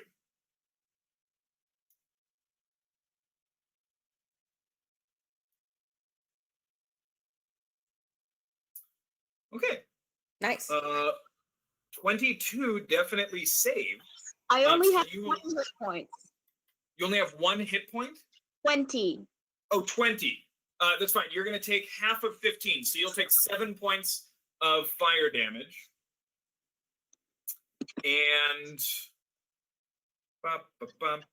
he is no longer restrained, but that's all he can really do on his turn, which sucks. Bonus action got counterspelled. That was his action. He's not going to move. Cool. Top of the round, Goose and or Almanya. Who's up first? Okay, I'll go. I do not get my web back. Okay. So you'll just see the spider, and it'll kind of like pinch its legs together. It'll like kind of smack its thorax on the ground, and then it'll jump and it'll splay its like legs like that. Like the absolutely terrifying thing that the little tiny spiders do when it jumps at you. It'll just do that, and I'll reckless attack bite him. I like that Vera is already like dodging, trying to dodge away from him. Yeah. Well, actually, am I flanking with anyone? No. I'm sorry. Daphne is. Daphne's back in. So yes, you are. Okay. flanking. So I will not reckless. I will just do that though. I will still do this. You got it. Okay. Arachnophobe Grace freaking out in her mind. That is what that was. Oh shit! That's a natural 20. Woo! Okay, so he needs to make a con save for one. So con save. So that is, so not double modifier, right? So it's just 8 plus a D8 plus 3 plus 2 for rage. Okay. Right. He succeeds on the Constitution save, so he takes half. Oh my goodness. Okay, I'm going to tell you to roll a bunch of things here. You just tell me what to do. Whatever's easier for you. Roll. We don't need to separate out the damage. So roll 3d8 and add 11. 21. 23. 21. I'm 23, sorry. 23. Did you also add the plus 2 for my rage? Plus 2 for rage. 25. Okay. And we'll take the 4 and the 3 as the poison, halved to 3. So what was the number you gave me? 23? 25 now. 25. Reduced by 3 because of he succeeded on the save. So 22 points. Okay. Whew. The spider just lunges forward, wraps around, and just sinks its teeth in between. It says me? No. Shoji is disconnected. Okay. Sinks his teeth in between, kind of in a chink in the armor, and you can see the Dragonborn kind of spasms. I'm just using one of my like 8 legs to just like tickle the back of his neck, just to have the feeling, just to have something. Nice. Okay. Hell yeah. He's definitely going to do something to you on his turn. Almanya. I hope so. I want to cast Phantasmal Force on him. And yeah, we'll go with that to start. He rolled a 3, and I bet he does not have a plus 12. So nice. Okay. What does Phantasmal Force do? He is going to take 1d6 psychic damage, and he believes that there is a pool of acid underneath his feet. He is absolutely convinced that there is acid beneath his feet, and it doesn't matter that everybody else looks like they're standing in it too. It's like 10 feet wide, and he's absolutely like convinced that this is a pool of acid, and everybody else is just resistant to acid. So he's like panicking, basically. Okay. You don't want him to think that the spider leg digs in his ears? You don't want that? You know. I could do that. The target rationalizes any illogical outcomes from interacting with the phantasm. Yeah. Basically, if there, like it says in the book that if there was a Phantasmal Force bridge and he stepped off of the bridge and fell, he would just believe that the bridge was still there and that he had and that he had been pushed off or fallen off, but that the bridge is real. Okay, so he believes that there's a pool of acid beneath his feet. Go ahead and roll the d6 damage. Yeah. Oh, hold on. Really cool if he was just, immune to acid. I know, right? 5. 5. He'll take 5 psychic damage, and this is a concentration spell, so he can So on each of your turns, you can deal that again as long as he's in or near the area. Okay, cool. Daphne. Nope. Vera. I will, because my plan is to kind of keep like popping in, flank, stab, disengage, pop in, flank, stab, disengage. So I will do that. I will pop in, flank, stab. Okay. Roll an attack with advantage with your serrated dagger. Indeed. No whammies. Double whammies. Never mind. I disengage. That spider is fucking terrifying. And so you duck in, but it's like all over him. So you're just like, and you can't quite get a good strike on the Dragonborn. I mean, this is the first time that Guth has been giant spider mode for them, so they haven't had the teamwork like building. Like, it's gross. Oh, can I retro? I forgot that I had a bonus action. Can I? Yeah, give me 1 second. We'll finish out Vera, and then we'll do your bonus action. Yeah. Just wanted to clarify that D&D is a place where you can live out your dreams. So I want to make it clear that Grace is arachnophobic, but in fact Vera is not. She's fearful in the presence of spiders.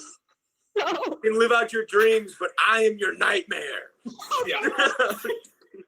All right, Almanya, you want to do nightmare. Yeah, I wanted to give inspiration to Daphne this time. Okay, Daphne, you are inspired, and it is your turn. I disengage and I get away and I'm behind I'll get behind Sho again if she's still up front. Shoji is 30 feet away. She was like, nope, I'm out of here. I disengage and I am 20 feet away. Okay, you're 20 feet away. Pretending to be a rock. Daphne, you are currently flanking with the giant spider. That is excellent. All right, Sin. So I don't know because I've never played a warlock before, like ever. So how does your packed weapon work? You just add your charisma and your proficiency? What do you add? So what did you summoned a sword? Yeah. Long or short? Orc. Short.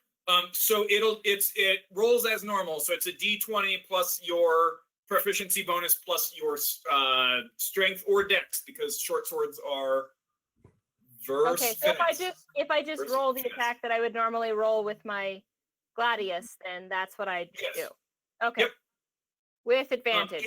If you take the right invocation, you can add your charisma to the damage, but yeah. No, I have 2 attacks. That's the invocation I chose.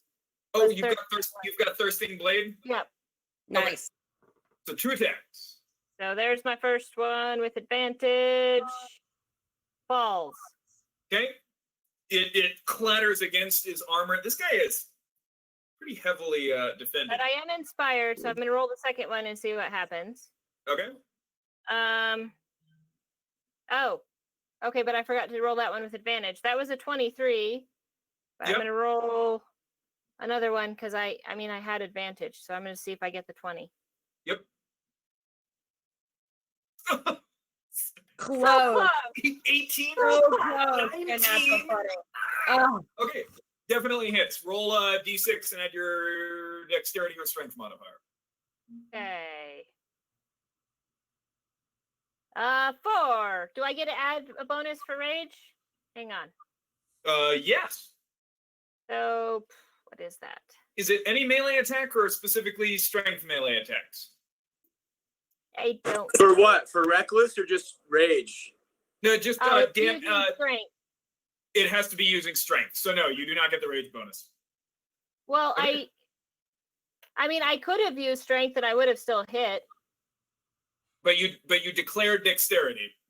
You still would have hit. I'll new character. I'll give you the strength. So your rage is another 2? Yeah, so 6. Okay. All right.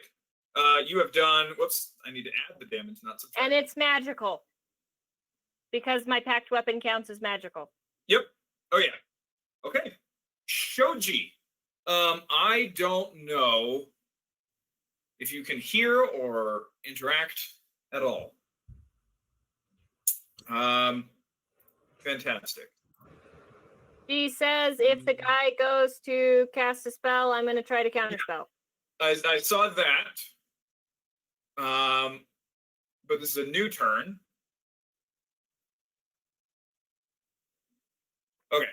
So she's going to. There she No, is. He's back. Yay! She's here. Okay. Put it in the Shoji. chat, Beth. What do you want to do? She doesn't her have mic's- audio. She can't hear us or talk to us. Cool. What are you doing?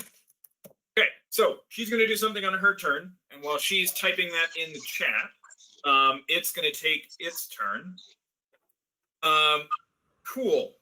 It's no longer restrained, and that's nice. Shorter long rest. Let's see if it gets Devastate back. It does not. So who's all around it? There's a giant honking spider. There's a giant honking orc. And there's an orc. Cool.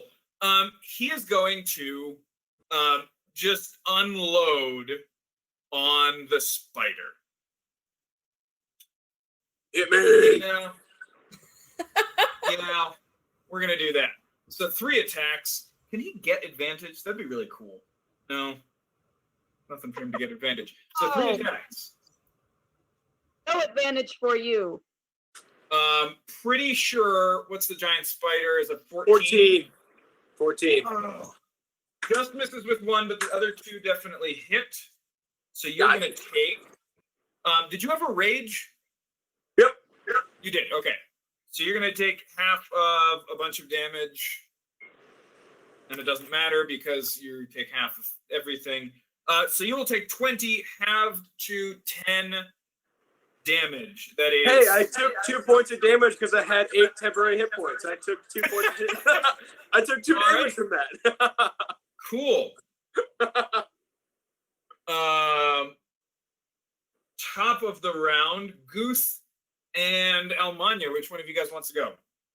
I'll go because I want to. I have to keep up Phantasmal Force. I got my web back. Sorry, I was just You happy did. about that.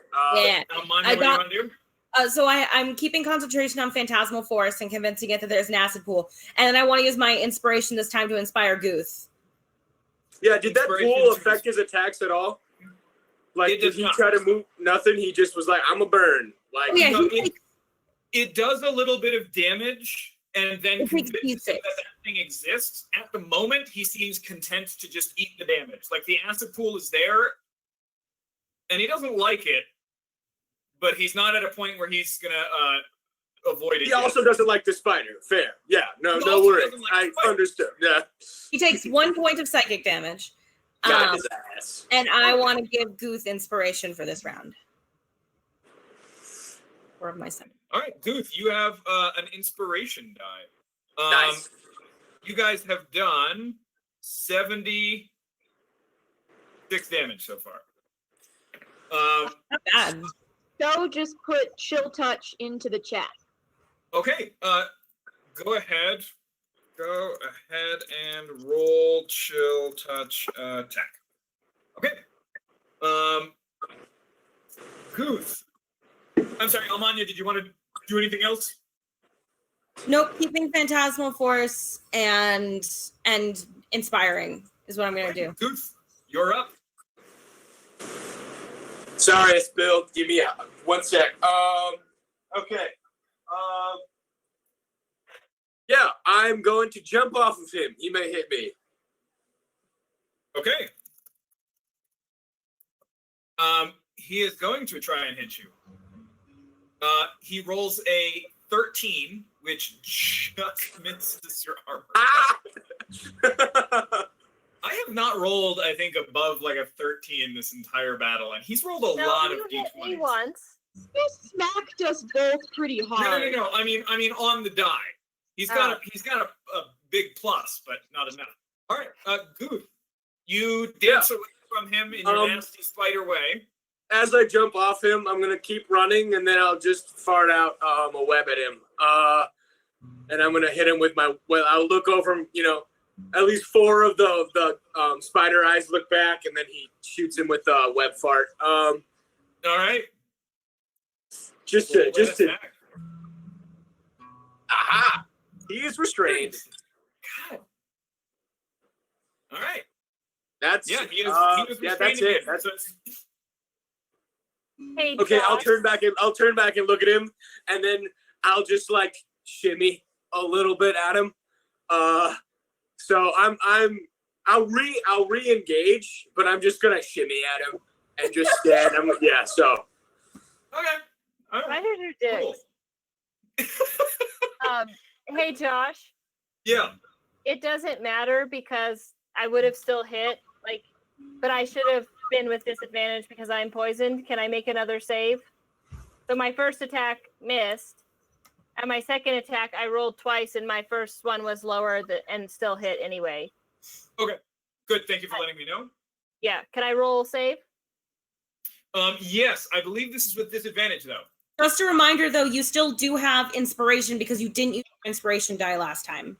Thank you. And it is not with disadvantage. It's only attack rolls and ability checks you have disadvantage on. So yeah, Okay. go ahead and roll your save against poison. You are no longer poisoned. You shake off the And burning nastiness in your veins. And I'm still holding on to my inspiration because I'm going to treasure that and use it for later. Okay. And it is Vera's turn. He is once again enwebbed, and it's stupid. Well, to keep with the creepy crawly theme that we've got going here, I am going to float like a butterfly, sting like a bee, and dance in there and stab him and then run away. Okay. He's got now not one, but two things shimmying towards him. Go ahead and roll your attacks. Get in there. If you want to, so he would have disadvantage on an attack of opportunity. he doesn't have one. He already He used it on doesn't me. have one.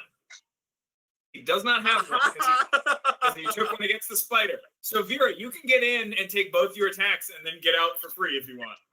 I will do that. So here's the first with the dagger. I get to signature move him. I'm so happy. Plus a 7 for once I hit him. Yep. Serrated dagger hits. Roll the unarmed attack. I punch him in his stupid neck. And that will also hit. That's plus a 7. Finally. You punch him in his stupid neck. Okay. I can't reach that high, but I hop and I punch him in his stupid neck. Yep. You take the dagger and like latch it in between like his plates and then use that as leverage to jump up and punch him in the neck. Go ahead and roll all of that damage. I think it's 3d4 plus 2d6 plus 4. Plus 8 actually. Yeah. So here's the 3d4. Here's the 2d6. Ooh. And then add 8. Cool. So he's going to take 25 points of damage. And then I will dance away like the little butterfly I am imitating. And you dance out of reach again. All right. We're done with this. His whammies. Oh, it's not even his turn. What am I doing? Daphne, you're up.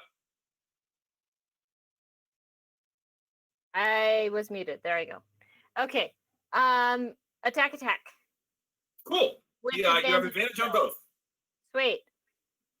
Because you're no longer poisoned and I'm he's using restrained. strength. Josh. What? I'm using strength. So this is plus. So are you poisoned still? Oh, Okay. no. Okay, good. This is plus 4. 14. Okay, Roll that first D8. one skitters off the armor. I'm rolling the D8. I said it before. Well, it still rolls. You Whatever. did. It still skitters off the armor. Second attack. Okay.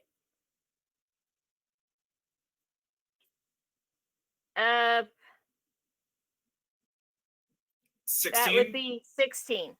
16. Okay, again, this time he just takes his greatsword and knocks yours out of the way. Well, that's stupid. That's right. You're rolling about as well as he is, but there's also like 5 of you guys. I feel madder than ever, and I'm starting to hear voices in my head again. Yep. All right. Shoji, are you back? I can see that you have a mic. It's just muted.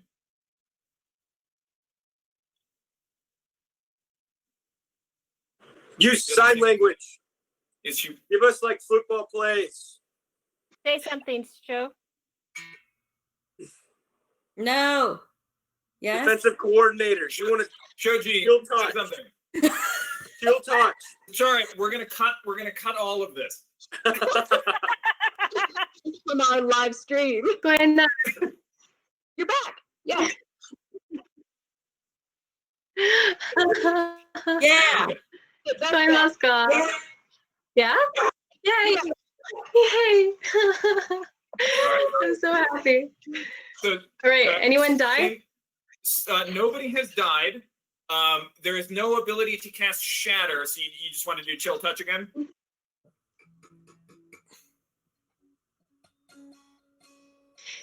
Yeah, is everyone still like pretty close to the Dragonborn? Am I still like back behind everyone? Yeah, there's not a lot of room to be able to cast any area of effect without hurting allies. Ah, sorry. Sorry. Okay, I still touch. Sorry. Okay, I will roll Chill Touch.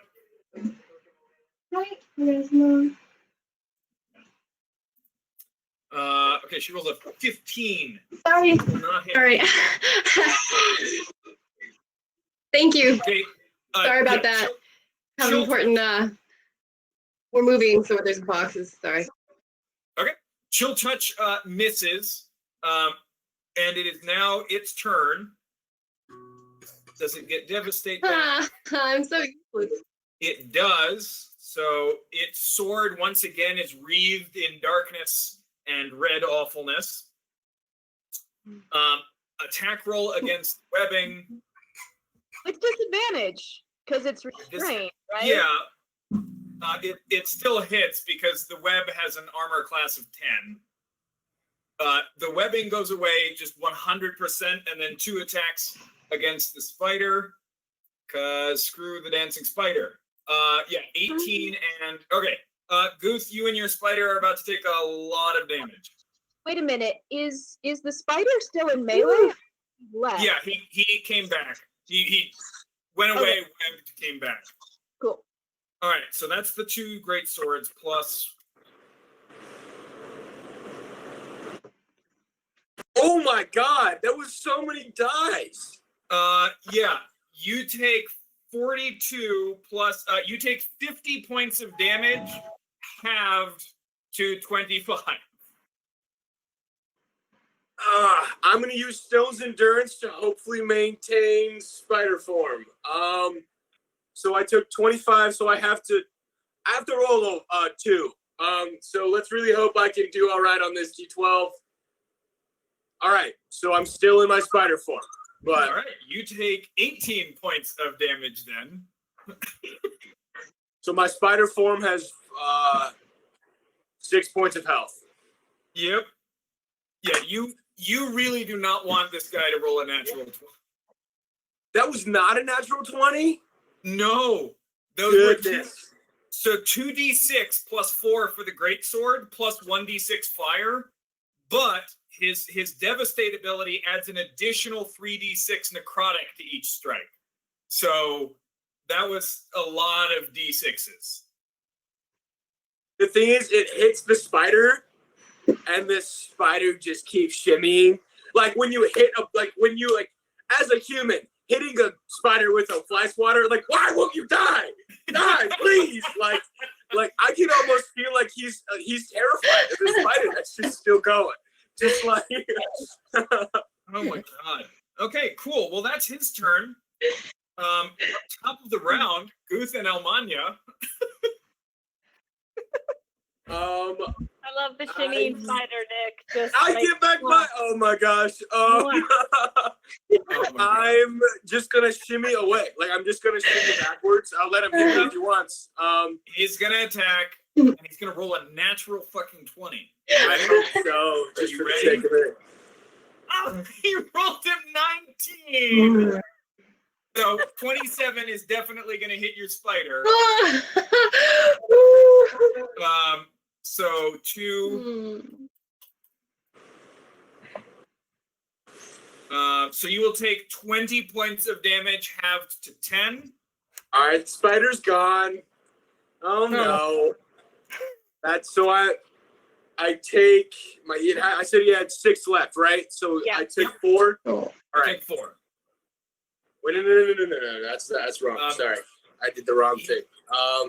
I'd like to point out that my monster here just did 70 damage, and only 4 of that got applied to the actual character.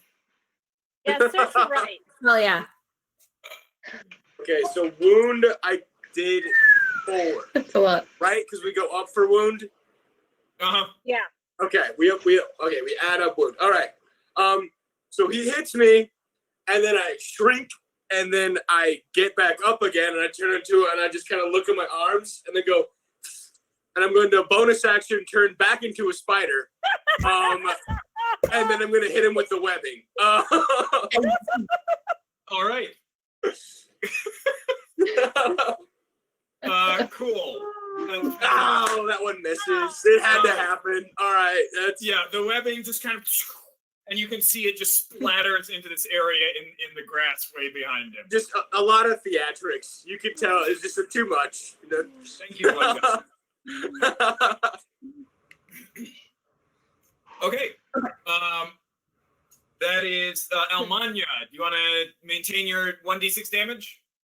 Yes. Okay. So new high level ish spellcaster. Who dis? If I'm concentrating on a spell, I can cast another spell. Normally, it couldn't be another concentration spell, even though I can. But this is just like a non-concentration spell, so I can still do that and maintain concentration. Right? Yep. Awesome. Yep. Great. So yes, I'm going to have my 1d6, which he's going to have to take. Who is nearby? So he's going to take 3 damage. Are you in melee? Giant Spider and Daphne are the only ones in melee. Okay. How are you looking, Daphne? I am not in melee because I stepped back to hit him with the swebs. Oh, okay. I'm not in melee. So just I look Daphne. bad. Okay. You didn't know orcs were so puny. Yeah. Okay. Well, that changes my plan. I was hoping you were a little further away. Okay. How does he look? He's fine. He looks fine? Yep. Oh boy. I mean, his armor is super beaten and battered, but he's holding up just fine. So, question: color spray. Can I pick which creatures are affected by color spray, or does it affect all creatures in that area? What does it say? Self 15-foot cone. Roll 60-10? Yeah, it's a first level spell. It's better. It's creatures in a 15-foot cone. Okay. I do know that because Liliana used it, that one of her meta magic options was Careful Spell. Oh, that's true. That is true. Yeah, I actually have that. So Careful Spell exclude up to 3 targets. I don't think it's exclude. I think they get to automatically save on the... Yes, they auto save. So they'll still take half, but it's auto save. Well, the thing is, it's not damage. I would say it doesn't actually... And I don't think there is a save. There isn't a save for it. You just automatically start taking damage. Yeah. Sweet. Okay. Well, in my 15-foot cone, I would like to exclude Daphne and Guth and just dump damage. So that's the thing, is Careful Spell allows you to to let somebody automatically save on their saving throw. Oh, okay. It doesn't mean you... Yeah, if there's no saving throw, then it will affect them fully. Well, fuck. Okay. You can angle it so doesn't hit us? If you want to run up into melee, you can angle it such that it doesn't hit any friends. Okay, that's gonna be hard because I have like 28 hit points, 26 hit points. Yeah. I am low. I'm gonna go with Dissonant Whispers. Then Okay. my classic Wisdom wisdom save. save. Okay, he succeeds. Okay, he's still gonna do half. 4. Great. Take 4 points of damage. Yeah. Okay. Good. Vera, you're up. Same thing? Actually, can I say something and do the same thing? Yeah, you can say whatever you want on your turns. I'm As going long as it fits realistically within the 6 seconds. right. So I'm gonna run up, and he still does have his reaction, right? He does not. He doesn't? Oh yeah. Okay. Then I will run up and signature move him, and then dance away, and then say something. So we'll do it in that order. Good. Okay, cool. You do not have advantage on these. Yeah, I do. You could, because Daphne is still engaged in melee. So yeah, you can run in and have advantage. Okay. So Yeah, how's this guy looking, BT Dubs? 7. He's He fine. said he was looking fine. Actually, he is now bloodied. Okay, Nice. good. That'll hit. The 16 plus 7 will hit. Yep. Go ahead and roll the second attack as well. Here, I'll do a good old-fashioned jab to the kidneys again. 15 plus 7 will hit. Yep. All right. Dagger in, you rip out more scales and blood, punch him in the kidneys, So leave him here's in his armor. 3d4, here's the 2d6, and all of that plus 8. 17 plus 8, 25. I will then Okay. dance away and say in Draconic, "We can beat you down. Who do you want?" Okay. Daphne, you're up. Okay. She moved away. Yep. Sorry, So you are not flanking. Why do you do this? I don't want him to hit me. I will just whack then. Yeah, I'm pretty sure that he is fully capable of one-shotting several of you. Yeah, Yeah. no, I get that. Several of you. So I'm going to stabby stab with my packed weapon again. Okay. Straight attacks. Yep. I'm using Dex this time. That still won't hit, but that was a 14. Okay. Second attack. 15. You know, you are raining blows down on his armor, and you just can't seem to find a weak spot. You're gonna need to pick a different dice color. He's not even looking at you. Like, he's had his back turned to you, and you're just raining blows down on it, and he is just ignoring you. That's fine. If he ignores me, then he can't kill me. Okay. Shoji, your turn. Okay. Shoji is not at her mic, so he's Okay. gonna go. There she is. All right, Shoji, what are you doing? Oh. I'm here. Let's see. I'll just try to cast Chill Touch again. Okay, roll the attack. Let's see.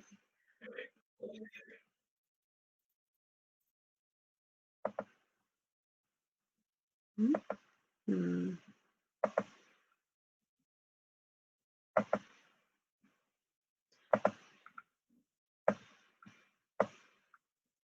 Ooh. 18 just hits. Go ahead and roll the damage. Whew. Yay, finally something hits. Hey, you got that inflict wounds in there, and that was good stuff. All right, that chill hand kind of appears and grasps on its shoulder, and you see it passes through the armor to affect the scales beneath. It is now his turn, and Vera, He turns and looks at you and says, "You are correct." Looks at the spider. This is all in Draconic, so no, I don't think anybody else understands this. This is a waste of time. And he turns to Almanya. Josh, Yeah, Josh, yeah. you want to make our lovely producer cry when I exit out of this game? Josh, When all of us do you? Almanya, Do you? I need you, Almanya, I need you to make a, I believe it's a charisma saving. Counterspell. Counterspell. All right. Yeah. If there's any, yeah. Okay, this spell is above Yeah, I said if he third level. goes to. So I need you to roll a d20 and add your charisma modifier to it. Show the most So charismatic of 20 all of us. plus 4, as the Dragonborn says, I will send your body to the queen. A 10. The is not Diamond enough- King, 'cause I've already met is her. Not enough to counterspell it, and Almanya vanishes. I don't get a save? Oh, I'm sorry, you get a charisma saving throw. I'm sorry. Excuse I me. called that, and they were like, no, counterspell. Forgot about it. Charisma save. 23. Cool. Almanya, you are treated to a vision of a shadow wreathed through with red, huge horns rising out of it, and you can see kind of a scale pattern through the darkness. Around this figure is a blasted wasteland, and you can see that it is reaching its hands towards this massive throne. And this throne is worked through with images of massive creatures and monstrosities and just wolves and bears and hydras. You can see these things inlaid in the throne. And as this creature, this being of darkness that just radiates this hideous power, reaches for the throne, you can see that this throne is shrinking down to the size of its hand. And its hand, it is not fit in its hand yet. It doesn't seem to be able to grasp it, but the throne is getting smaller. And then suddenly you pop back to right here. Okay. And the Okay, question. Was there like Dragonborn was there looks really pissed. What? was there sound attached to that vision, or am I still deaf?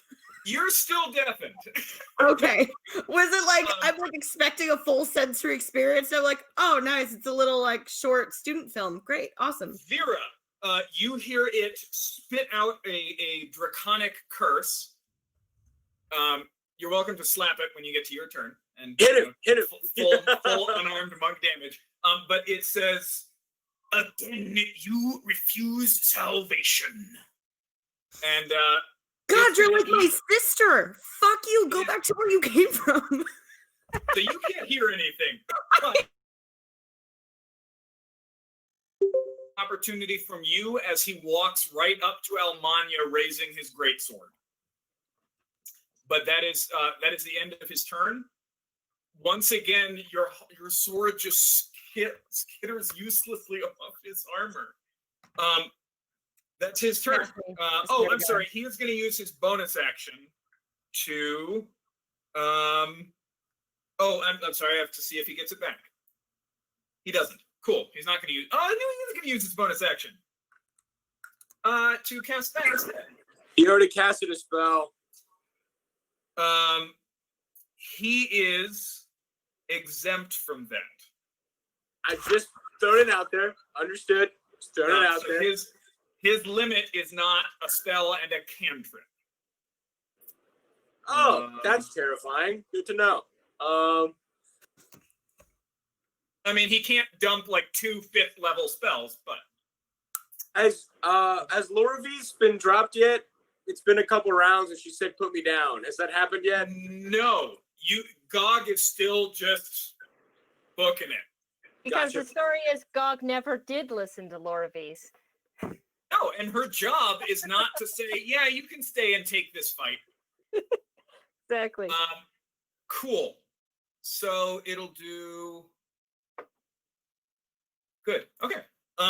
Top of the round. I'm sorry. So that's his turn. Guth and Almanya. It's your turn. Almanya, he is right on you. Okay. And you can see his sword. The darkness has been replaced with now just this radiant golden light that has this dark, angry, reddish tinge around it. Okay. God damn it, Nick. Would you stop getting the web back? I am dropping Phantasmal Force, and I am going to use Thunderstep to bamf 90 feet away. That is a good move. That also deals damage to him, right? It does. It deals thunder damage behind me. Well played.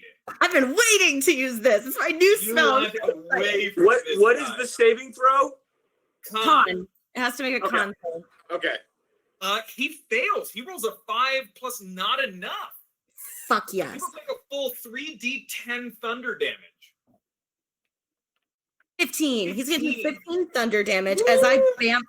I'm gonna bamf a full 90 feet away from him.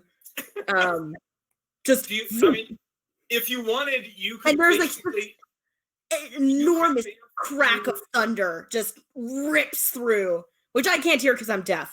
But I just bamfed 90 feet away. You can see the shockwave. Actually, from where you teleport to, you can actually see the shockwave as it comes towards you. Yes. Yeah. Holy crap. Okay. Oh God, Almanya. Just tell me, did you bamf in the direction of the city? Yes. I was bamfing after Gog and Loravis. So you are now 30 feet away from Gog and Loravis. Nice. Within range no, of actually, you're 90 feet away because I think it's been 3 rounds. But and you can run because you have movement. You can just turn and run too. Played. That was your action. Yeah. I'm gonna run after Loravis and just start yelling at her like, we need help! Like, a lot of help! Like, and book it after them because I still have 30 feet of movement, so I'm gonna run as far as I can and just, like, scream at her. I unfortunately think that Loravis does not have, like, she doesn't have Shadow Step or whatever that's called. No, but she would have called lightning. Older. No, where's the previous campaign? I don't think she can bamf out, and she cannot break.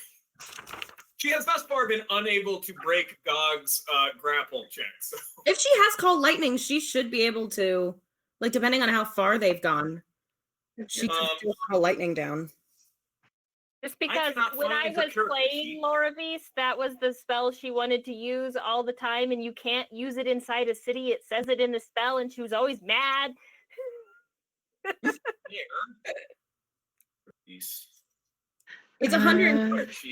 Like, she could have done that. What about her, like, cloud, like, changing people's clouds thing? She does have Call Lightning is one of her prepared spells. It's true. She used to be able to turn into a cloud. She is 3 full rounds away, so she's 180 feet away. Call Lightning only has a range of 120. Oh, but the radius. Well, while she was 60, the radius is 60 feet. So, sure, that works. So storm clouds now appear and just start to swirl around this area. God, love Loravis. She can definitely drop it because nobody's within melee range, so he's going to make a dexterity save. 9 plus 9. I was doing since I'm in the same initiative. This is important. So this is did he fail? I mean, he failed, and Loravis rolled a 27 on 3d10. That's my baby. Hell yes, girl. He is definitely, like, seriously hurt. As lightning, you watch lightning just crash down on him, and he gets driven down to a knee. Holy raw. Okay, cool. Almanya, good turn. Thank you.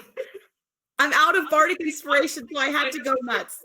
If I had rolled like a nat 20 and he had just like killed Almanya again, I would have quit I would have just been like, oh, we'll see you all next week. I'm gonna go. I would have expected many phone calls from you. Now, think about it though. Loravis is like right here, so you would be like doubly indebted. But we could try the reincarnation again. I'd be so mad though. Oh my god. New body. Oh god. I am already like really into this body though. It sounds so fun. I want to play. Guth, it's your turn.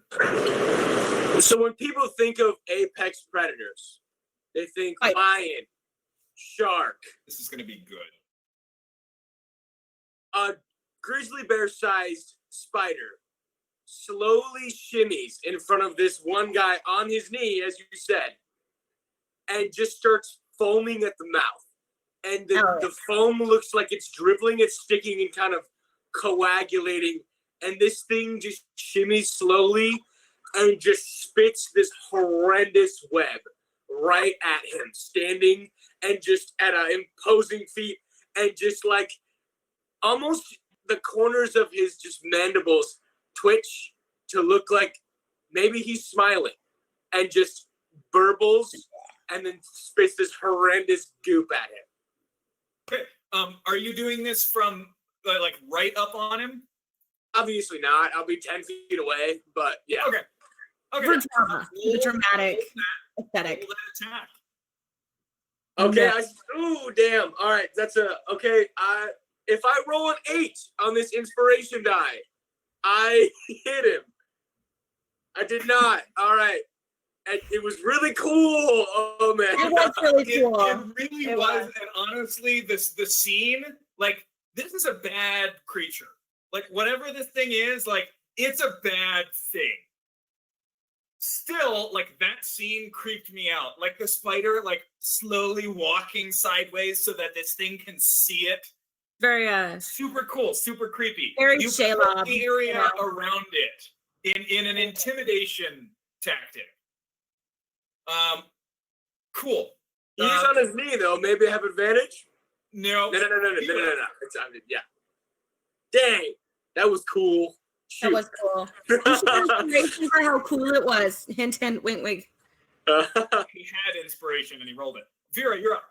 More inspiration. Can't have multiple sources of inspiration. So currently does he have anybody up on him right now? No. Nobody is in melee with him. So you watched him try and cast a spell on Almanya. Almanya like flickered out of existence and then back in, and then was just like, "Oh God!" And it was about to cut her down, and she vanished. You could hear her cries from way over there, going, "Wait, Laura, I need your help!" But With like the biggest crack of thunder, like as though like the rock and roll gods. Like, you're watching Daphne get angrier and angrier as her sword strokes continue to do nothing, but nobody is in melee with him. Does he still have his reaction? I think he does.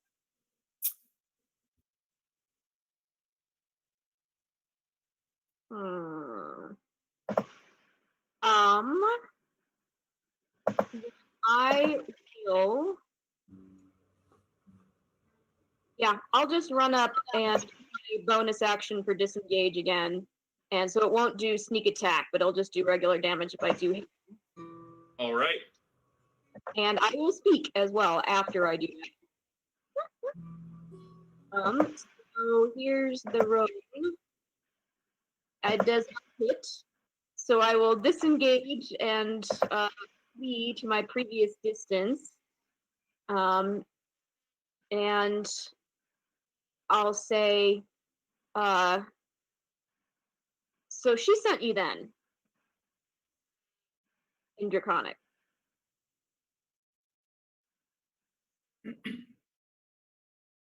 Okay. Are you going to hold actions for a response, or? Okay, I'm really hoping that since Almanya was deafened and the Dragonborn said like you refuse salvation, and she just goes, "What?"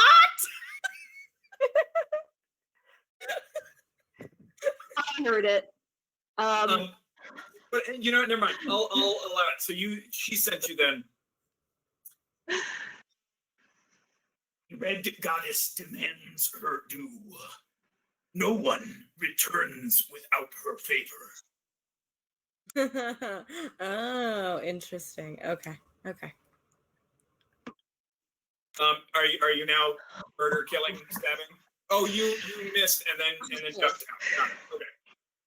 Okay, Daphne, you're up. How far is he from me? He is I think just 30 feet. Okay. Yeah. All right. So I am going to bonus action drop my rage. Okay. I'm going to move towards Almanya 30 feet. Okay. And Eldritch Blast. Oh, go ahead and roll your 2 attacks. Cool. Let me figure out how to do that again. Sorry. I prepped in my head. I did not prep my character sheet. Shame on me. Okay. Man, your rolls today. They're sucking. Oh no. God. Bad day. Okay, Yeah, apparently the chat is giving us a sheet. So I will give you I'll give you a D8 inspiration on one of those. Okay. Thank you, chat. We appreciate you. So a 16? A 16 Oh, does not hit. He's kind of Thank you anyway, Rook. We love you. We appreciate you. Eldritch Blast, kind of both of them just kind of deflect off his armor because he's kind of bent down at an angle. Okay, Okay. so I am swearing vehemently in Orcish because I know that the slappy one doesn't understand that. All right. I'm pretty sure she probably understands like, the feeling behind it, but Shoji, you're up.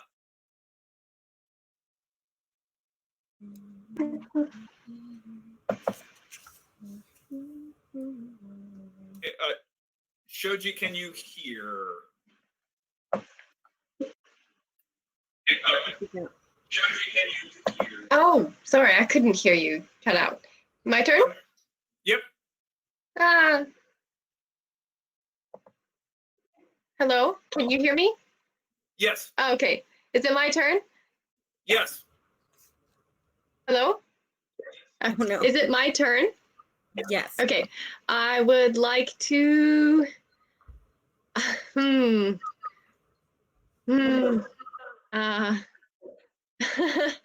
Let's. I'm actually gonna run up to the Dragonborn and try to cast. Oh, I can hear myself. Let's see. Inflict wounds at level 3. Wait. How many? So I tried to cast Counterspell once, and when I was out, I cast Counterspell and it worked. Correct. So I think there's a fairly sizable delay here. So Shoji, I'm going to describe real quick, and then when you hear this, go ahead and put your turn into the just for time's sake here. He is more than 30 feet away from you because when you ducked out of the combat, you went in a different direction. Okay. You have cast 2 counter spells at this point in the combat. So you will either need to spend your action to get within melee range to set you up for your next round, or you can move 30 feet closer to him and hit him with something with at least a 30-foot range. Okay, I'm done talking, so as soon as you have heard and digested all of that, go ahead and type your turn into the chat. Meanwhile, I will go with his turn, and if he ends up moving out of your range, you'll still attack him. Okay. We're going to see if he gets his Devastator. Okay, she's going to move towards the group and cast Chill Touch. Okay, go ahead and roll that attack. Okay, Almanya is now 120 feet away from him. He does not have Thunder Step, which sucks. That doesn't have a high enough range, so that's and really Shoji dumb. hit him with a 20. Shoji hit him with a dirty 20 will hit, so he will take 7 points of damage. He is looking super bad. Yay. So he's going to use his. Yay! You know what? He looks around at all of you. Vera, you are 30 feet or so. No, so you would have had to move 20 feet. And then, so you're at most 15 feet out of his range. I'm just picking up a knife at him. Yeah.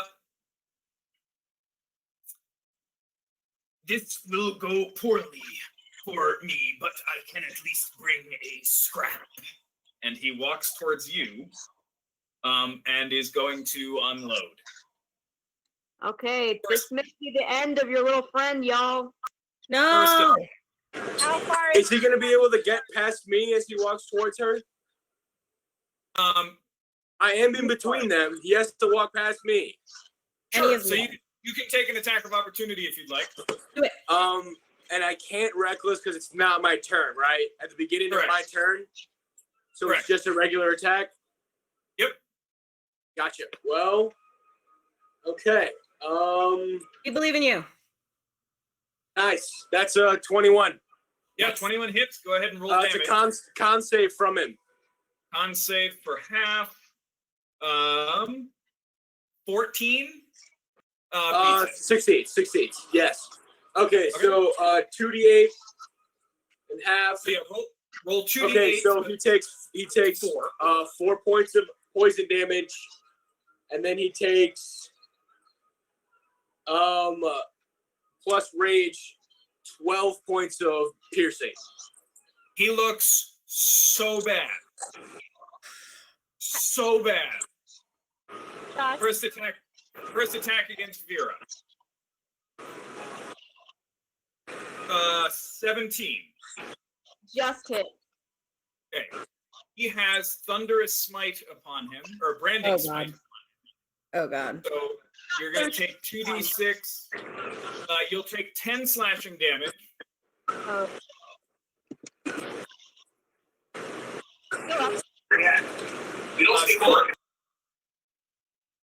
Sorry, say it again. Are you still up? Yep, I got 3 points. Second attack. 26. Oh, I'm sorry. So the 10 was just from the slashing damage, plus 3d6. So plus another 7. So the first one actually has you down. Yep. The second one, you automatically fail 2 death saving throws. Yep.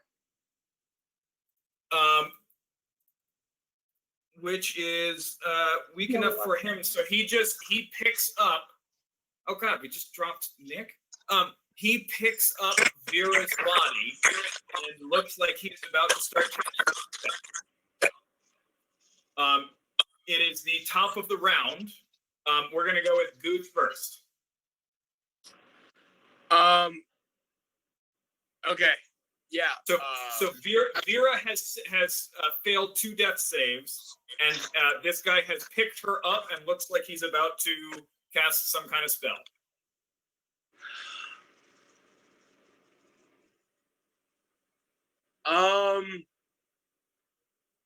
Options. Okay. Fuck. Let me look at my. Okay. And real quick, so you know, it's you and Almanya who is too far away to do anything here, and then Yeah. Vera. She will roll the save at the beginning of her turn. Okay. Well, I can. Very important point. Let me check real quick. If it takes a bonus action or a free action to drop out of form. I believe it takes a bonus action. Fuck. It does. For combat wild shape, which is different. Combat wild shape is different. Let me just check. This is really important because you need to use a bonus action if you want to do something like Healing Word. That's literally it. Yeah. So either bite him and use Healing Word, or I will just use Healing Word. That's pretty much. Oh shit. I mean, can you use an action to do a bonus action? You cannot. Well, So I don't understand why not is the thing. I think I've seen Matt Mercer rule against it. I've never understood why, if with a bonus action you can cast it, you can't do it using a full action. I mean, if you want me to, if I can argue my point, well, before you do, I'm just going to say, because I have no argument against it, for now, I will allow you to use your action to cast a bonus action spell. Okay. I mean, I'm definitely going to do some research and revisit this, but right now I'll let it go. Okay, so yeah. Is there something better that I could do? No, I don't have anything better. Yeah, I will use the combination of my action and bonus action to you see this spider running forward with this like chittering of its mandibles, and then it starts glowing, and the glowing portions start getting larger, and then they form, the thorax forms into Goose Neck, and it starts from this like, and then goes to, and he runs towards her, and in a healing word, in an inspirational screech, put Ma down! He's gonna run forward and just like, I mean, he can't hurt him, but he's gonna press his body, like just run into him. Use his full movement to just run into the Dragonborn, and screaming, and then use whatever magical ability he can to heal Ma. So Ma, Okay. for you, second level, it doesn't really matter because it's just a 2d4. This is the most. Oh, Why is it? okay. Why is it 2d4? Second level. Oh, second level. Got it. Okay. Yeah. Cool. Yeah. So that's 9. Ma, you're at 9 hit points. In the most grotesque rescue of a party member ever. Also, I'd like to point out that the awful evil character in the party is the one who has like the most aggregate loyalty. It's true. Well, Okay. I need to say, my lovely party, that's how Vera rolls in her lawful evilness, is that she tries to build loyalty from others. Yep, it's fantastic. I love it. Cool. Can I roll like a maybe some form of strength check to just run into him and see if that does anything? Like it won't be a shove, but like my move is not to shove him, but to put myself between him and Ma. Just to run and just shoulder between. He is carrying Ma. He's got her in a full grapple. Great. I played football for 4 years. I know that you can get between something that you're carrying. That's all I'm saying. Sure, not doing something that requires an action after I've already let you bend through. Fair enough. Okay. My turn? It is Almanya's turn. Yes. By my calculation, should be about 120 feet away. Correct.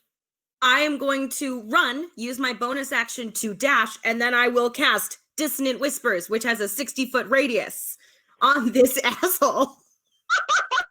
So you bamf out, Lurbies, hey, look, yeah, run, and you turn and sprint back to the battle. Sure. It's a wisdom save. Yes.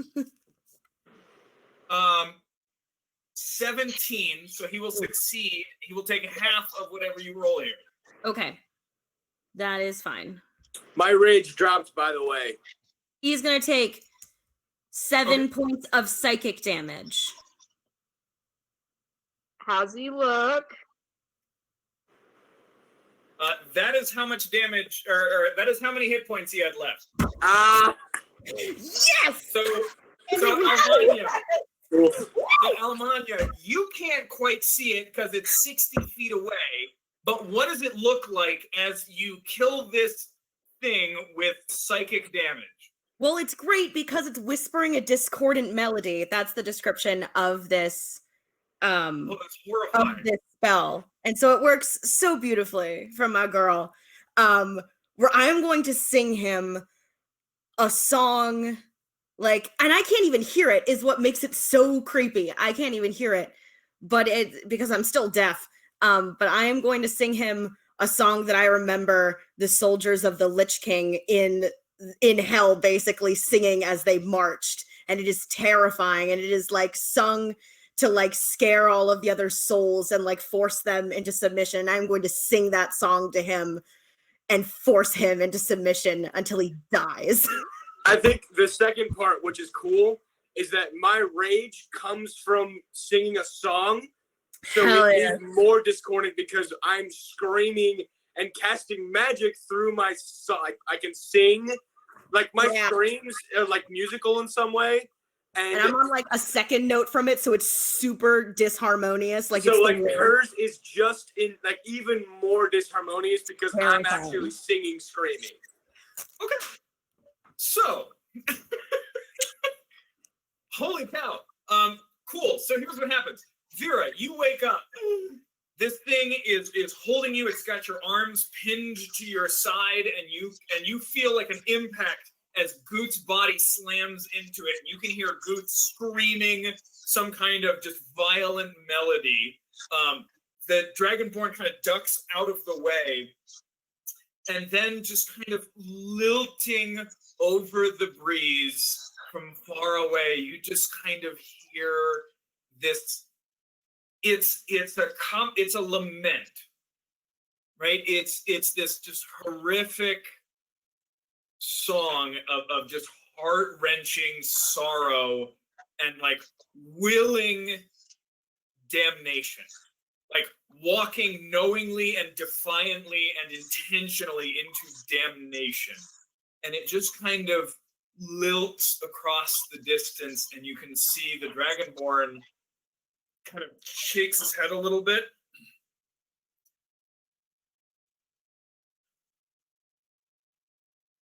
Fine, then. I shall direct her attention back down here. And he just kind of, and his form just kind of dissolves into nothing. And Vera, you drop to the ground. I'm just gonna sit there in the presumably bloody grass and just say very quietly, "You'll have to keep waiting for me, Gideon." We gotta run. Vera!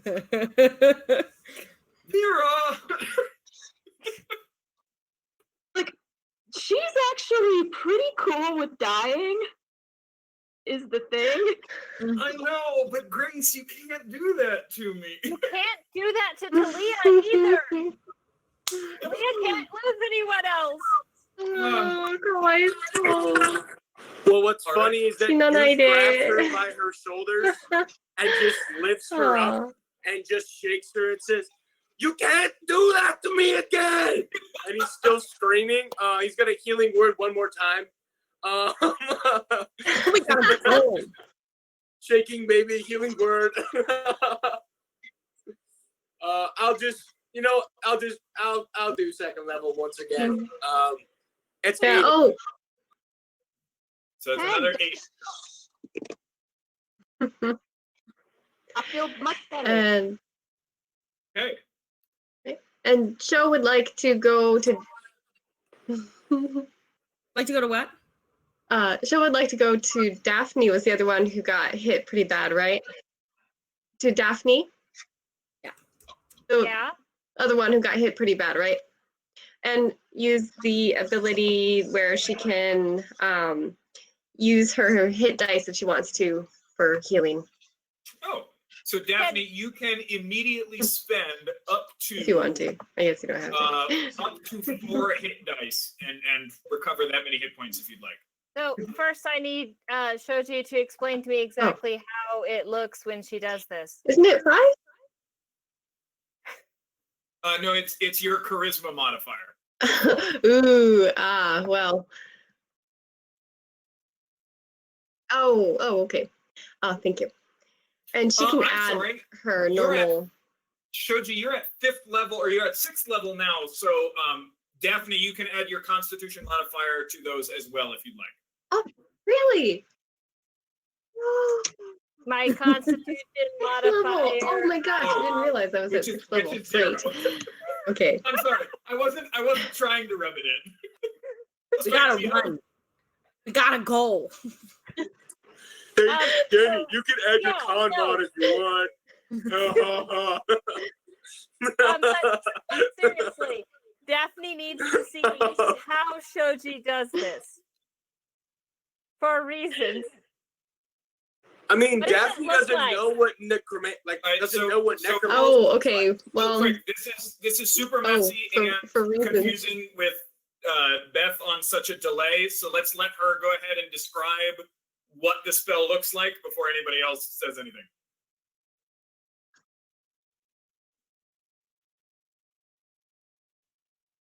Okay. Well, like before, just kind of gathering darkness and maybe from like around the places, but also from me, just like dark, like kind of like a Harry Potter type, like dark cloakness type thing, just like swirling, and then just like blankets you in dark goodness. Hello? Okay. Can you hear me? Yes. Yep. We can hear Did you? You're just on okay. a big delay. So Sorry. Beth, I think for the rest of this, just go ahead and type things in the chat. I will narrate them as we get there. Daphne, what it feels like is just a surge of energy that comes from within you. She is accelerating your bodily processes. Okay, I feel okay with that. Okay. No, like zombies appear or anything. That's cool. So I could spend 4. Up to 4. I'm just gonna use 2. Okay.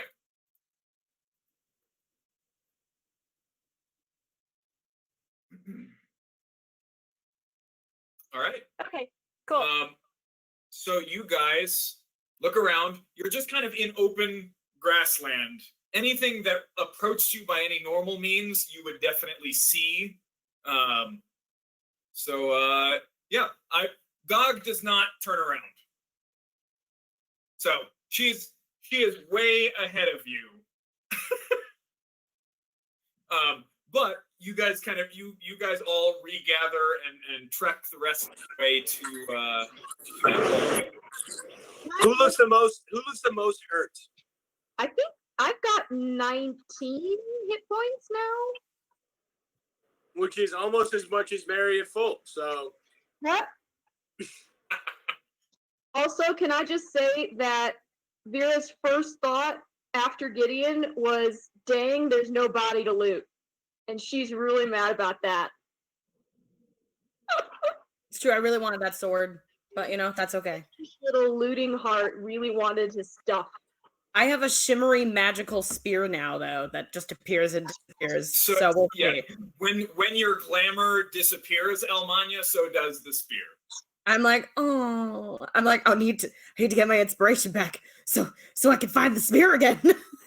Well, I only have 4 more first level spell slots. And there are 4 party members with me, so that seems appropriate. Let's run. Just Guth is running with everyone and just giving like Guth fucking fight high fives to everybody. Like he's gonna give a high five definitely to Vera. I think he was holding her. He set her down. He kind of like patted her on the back and said, "Let's go!" Like good fight. That was a good stab. And then he's gonna just give it a high five to show. Even if she doesn't get it, he's just gonna high five himself and say that was good. He's gonna definitely gonna smack Almanya on the butt, and just say like, "Let's go, yeah." Just a big locker room high. Just locker room high fives all the way. All right, everyone's gonna get. I'll just roll 1 time for the sake of it. Everyone gets 6 health, gets 6 HP, and we're just running. Just high fives, everybody. Love him. Nothing else attacks you guys on your way back to the gate, where Loravis is scolding Gog quite loudly. And as you guys approach, she runs sorry. out. Yeah.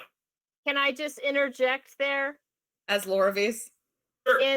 As Loravis is scolding Gog, Daphne just turns to Gog and says in Orc, "No, you did what you had to do. Good job." Gog doesn't look perturbed at all by Loravis's tirade. It looks like this is a fairly regular thing. Yeah. But as you guys approach, Loravis comes out and goes, "I am so sorry. Glad you all made it. Good job. My overprotective friends got a little bit excited." And she takes her staff and knocks it on the ground a couple of times and is going to cast a couple mass wounds. She doesn't have the staff anymore. What happened to the staff? She gave it to Demaya in Westishire. Oh. She gave her shield to Brother and her staff to Demaya. She'll clap her hands a few times. Forgot about that. Yep. I think she has mass cure wounds anyway. She does. Yeah. So she just doesn't have a staff to do it with. Okay. Will that make me less deaf? Oh, what a great question. Let me double check how long that deafness lasts, because I think it was just a minute. Oh gosh, then I'm fine. The first thing she hears is "good fucking fight," and he smacks her on the butt. That's the first thing that Almanya hears again. Yes. Hey, let's go. It's 1 minute, Almanya. So your deafness is gone. You do all regain 18 hit points. Hey Josh, remember when you did 70 damage to me? Yeah, no, I remember that. Guess how much damage I've taken? 4, I think. 4, yeah. Yeah. I mean, do you want to keep mocking me? What I'd like to point out is that was a medium encounter. I rolled a medium encounter. Just saying. It would have been better. Well, I mean, it would have been different if Almanya was at full strength and was willing to go into full melee, but unfortunately, a bit weak at the moment, so she had to do some dancing. You guys go, I assume, back through the gates. This time, the process is very simple, Goof.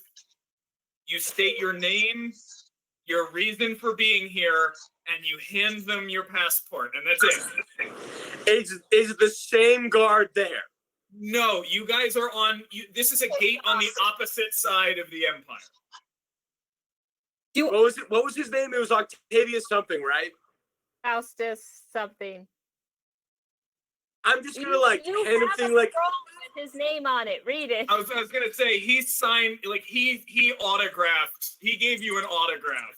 I'm gonna look at one of the guards and just be like, "Do you know Octavius Faustus?" As Guth does that, Daphne just comes up and shoulder checks him. Just go inside. Well, I feel like this was a conversation between two people. You came in here with a lot of recess energy, and I feel like you should simmer down from that, okay? Goodness, I haven't done that since I was a little whelp. Come on. Anyway, do you know Octavius Faustus? What's the process for me? I do not know any Octavius Faustus. Do I believe him? Do I believe him? So, question, Goof, are you showing him the name, or are you going with Octavius Faustus? I'll show him the name. I mean, okay. Yeah. I see. I'm sorry. That is Faustus Antonia Vale. Sorry, he's got crazy swirly handwriting. That's we don't write like that in my language. I'm sorry, but I don't.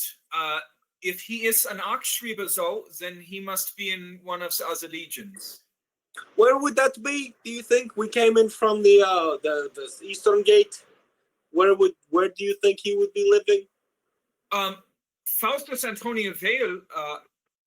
I mean, which gate did you enter the Empire through?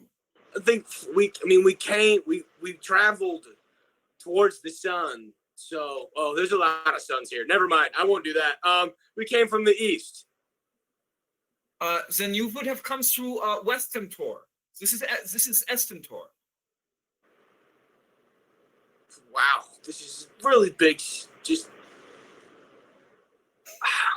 I feel like there's a lot of like perspectives of mine that have been pretty narrow. I know that I don't have to apologize to you because I've done no wrong to you directly, but like in general, I've been pretty ignorant of your culture. And I just want to say that like, I'm sorry about that. I still think that you shouldn't live within it, but like, there's more that I should learn. And I want to apologize to somebody. That's to you, guy. The Empire appreciates that. It is good to see an outsider with such an enlightened position. I applaud you on that. And I hope that you will be staying a while. I think there is very much that you could learn. And there's no reason to be ashamed of ignorance. It is common among outsiders who have not yet seen the better path. I'll just laugh, like, yeah, there's nothing to be ashamed of. That's a good one. And I'll kind of smack him and kind of walk away. Like, literally, like, I mean, as, like, just, get to go there again. She does not quite know why you're Sorry. behaving in that way, but she smiles at you and welcomes you back to the Empire. So that's all it takes for any of you guys. Almanya, when you are asked for your name and your papers, what do you say?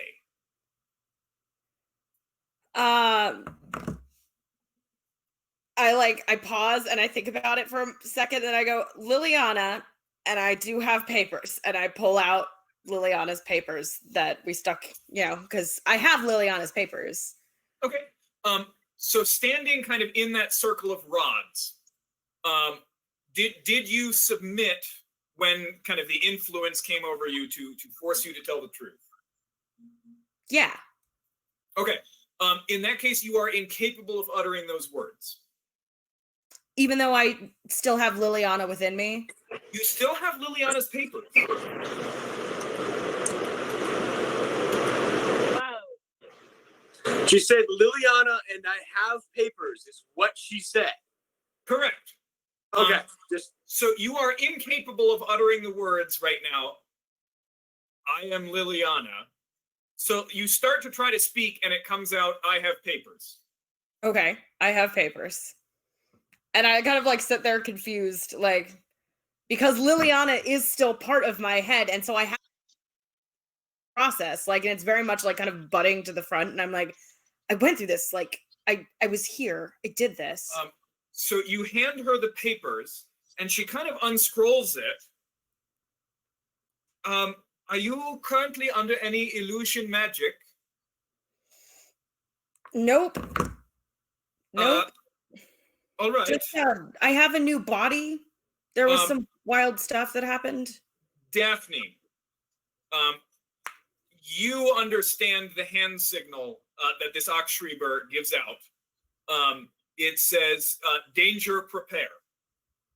Can I interject here? All of the people kind of standing around the post, right? Those stakes that they put in the ground carved with runes that kind of project this field of truth, all draw gladii and component pouches.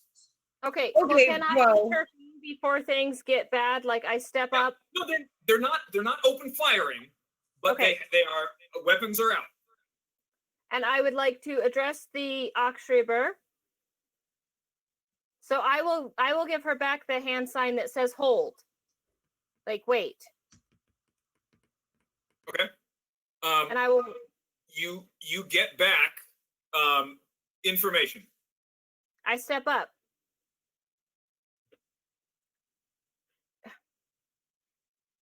Is Loravis with us?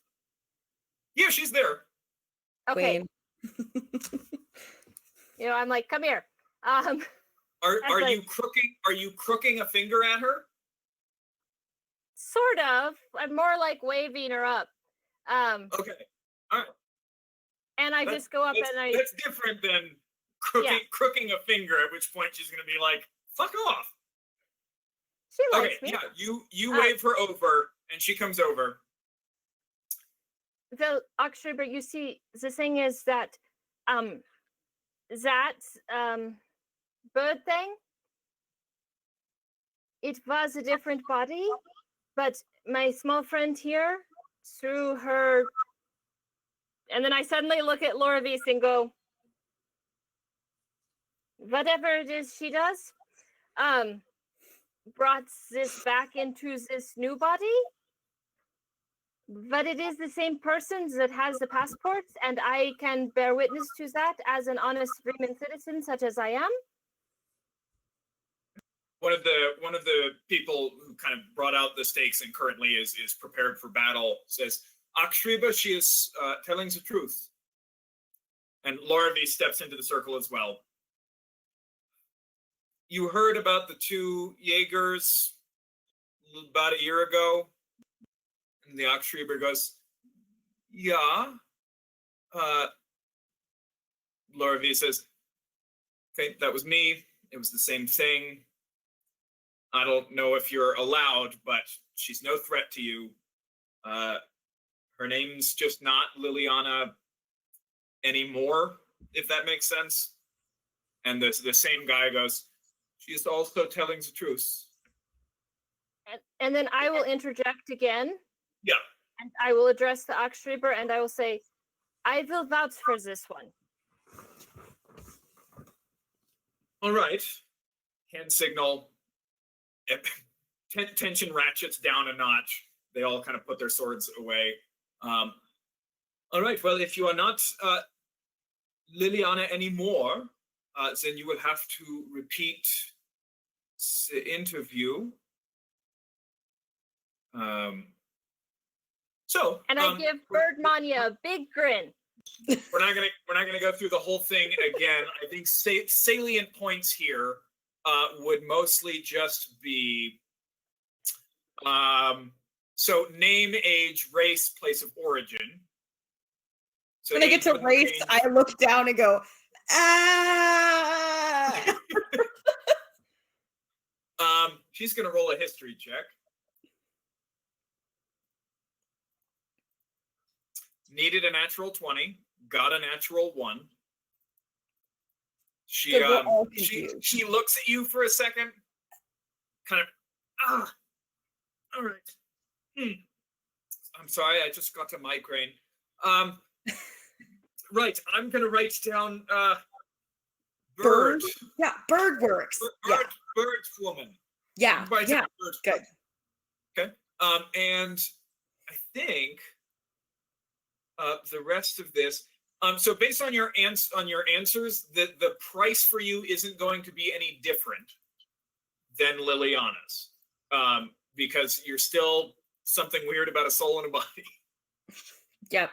So it's not going to cost you guys any extra to get in. So you guys are, but you do need to give a name. I'll go with Almanya. That's the primary brain here.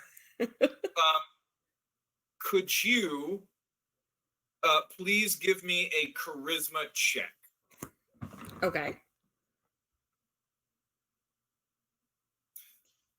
All right. That's a natural 20. You definitively and clearly pronounce that you are Almanya. I am Almanya. Yes. No surname? You're. Oh, no, yeah. She'll be required to give the full name. Of the Kalmov Delor Clave, like of that clutch of that clan. And then I'm kind of like looking down at myself, like as I'm saying that, like very sure of myself. And then I'm like,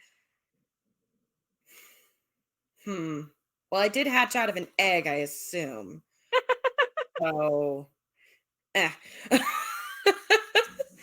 but I do worry that my family is gonna Gonna see me.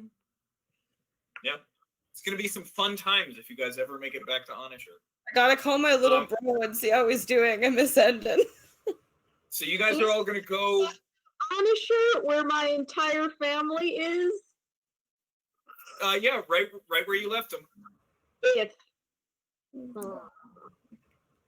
All right, you guys get back into the Empire, and you guys are now in Estentor.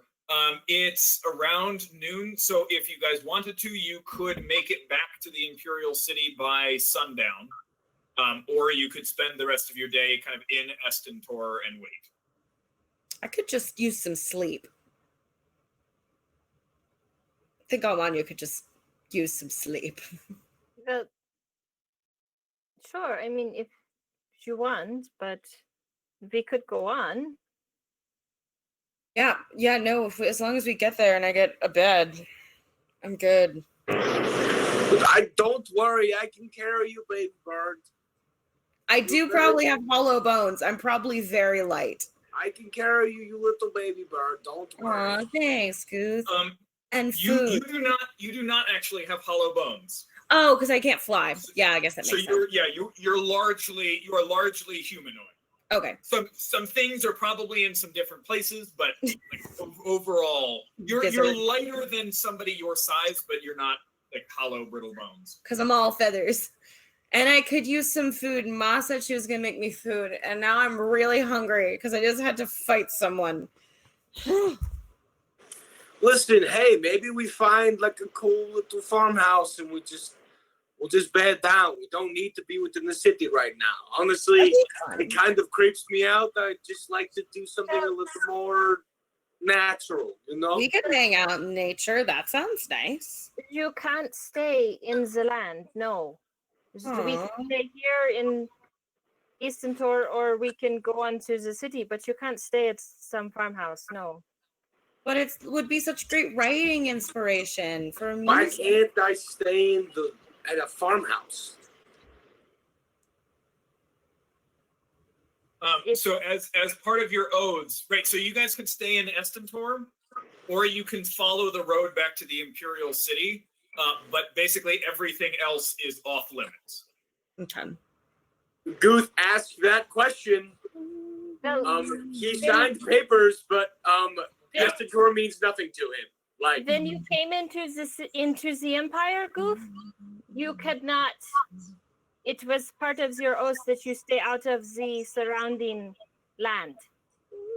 And as my duty as a Freeman citizen is to protect those lands, and I cannot let outsiders go there. So yeah, we go to the city or we stay here. It is up to you. okay, if you're gonna be uptight about it, I guess I'll just carry our almost dead friend. Like, she doesn't have bird bones, but like I can count her ribs. And I know you probably look at me and be like, "You can count? Sure, man. But I can, and I can count these ribs. So if you want to be uptight about it, then that's fine. Just saying." I have some rations. I mean, I won't die. I'm just hungry and tired. Compromise here. We can stop right here in Estentor, which is where we are, have a nice meal, and then continue on to the Imperial City. We might arrive a little after sundown, but no problem. I'm happy if you, Miss Daphne, could point me towards a cook stove, a mess. I'm happy to make something. Do I know if they close the gates or something at a certain time, or once we're inside the wall, is it just fine? Like, I would know that. Yeah, I mean, once you guys came in, they closed the gates. It's not like there's somebody sitting out there the whole time. So I mean, you guys are inside Estentor. But I mean, they don't close up the Imperial City at sundown. It's not, you can't enter. That's what I'm asking. Ooh, that's a great question.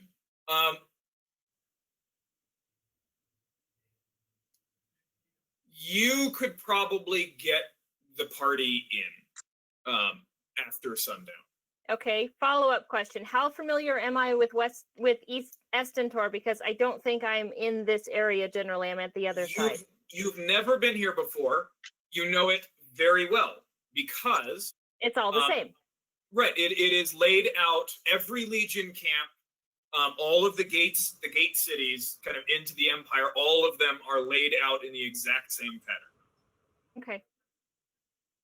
So I will say to Vera that, of course, I can point you in the direction of the mess, but I mean, we could go later. That's fine. But if we're going to stay, we might as well stay the night. Sure. I mean, it seems to me that Almanya, dearie, you'll need quite a bit of rest and relaxation over the next week. So Yeah. I'm also going to sleep.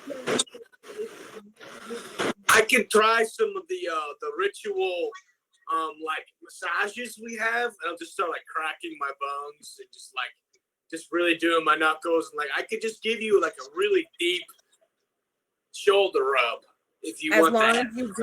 As long as you don't like break me, then I am so here for it, man. Like that You sounds probably awesome. won't be able to fly anymore, if that means anything. I can't fly anyway, so See, that's where the joke was. Oh, that's gotcha. good. Yeah. God, I like talking to you because the other people are so angry, and Ma hits me a lot because I swear. So it's Yeah, man. I No, love you're- talking to Ma, but it's really usually there's a big debt that I have to pay just by interacting with. I reach up and just pat you gently on the elbow, and I say, I only hit the people I like for swearing. Oh man, Daphne we're files good. that away for later. Yeah, man, we're gonna be fun.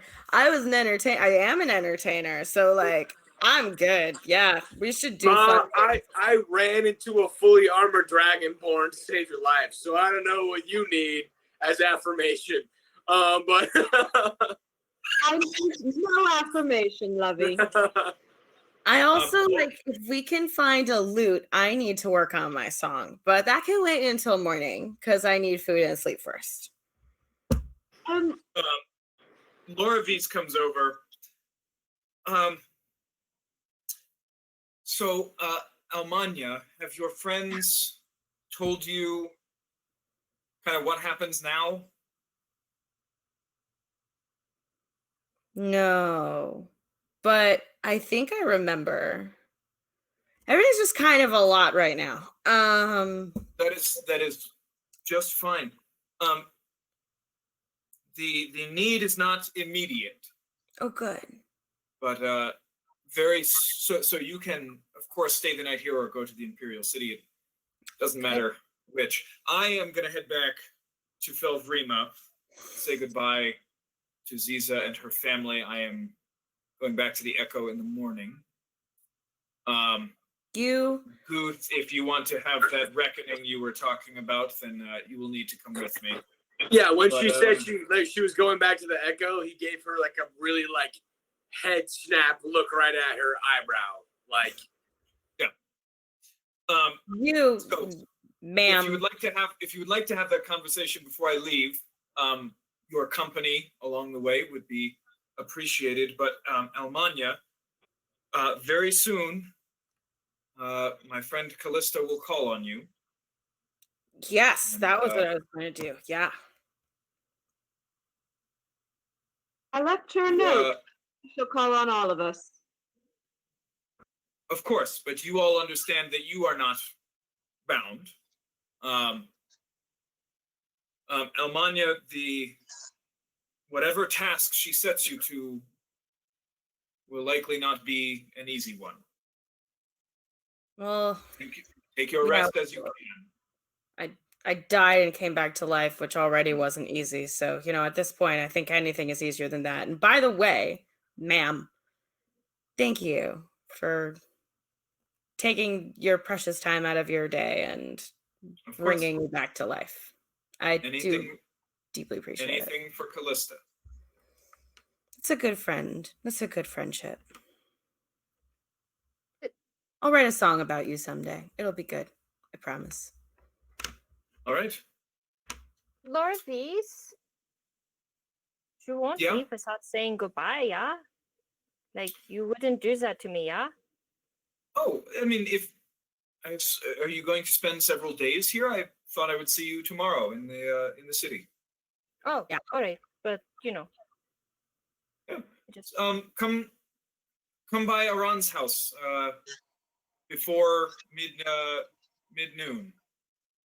However, if our friend would like to converse with you, and I'll point at Guth, we'll of course accompany him. I need I mean, sleep, Ma. you're all welcome. I I assure can't. you the route is perfectly safe. So if you would like to follow in the morning, your journey will be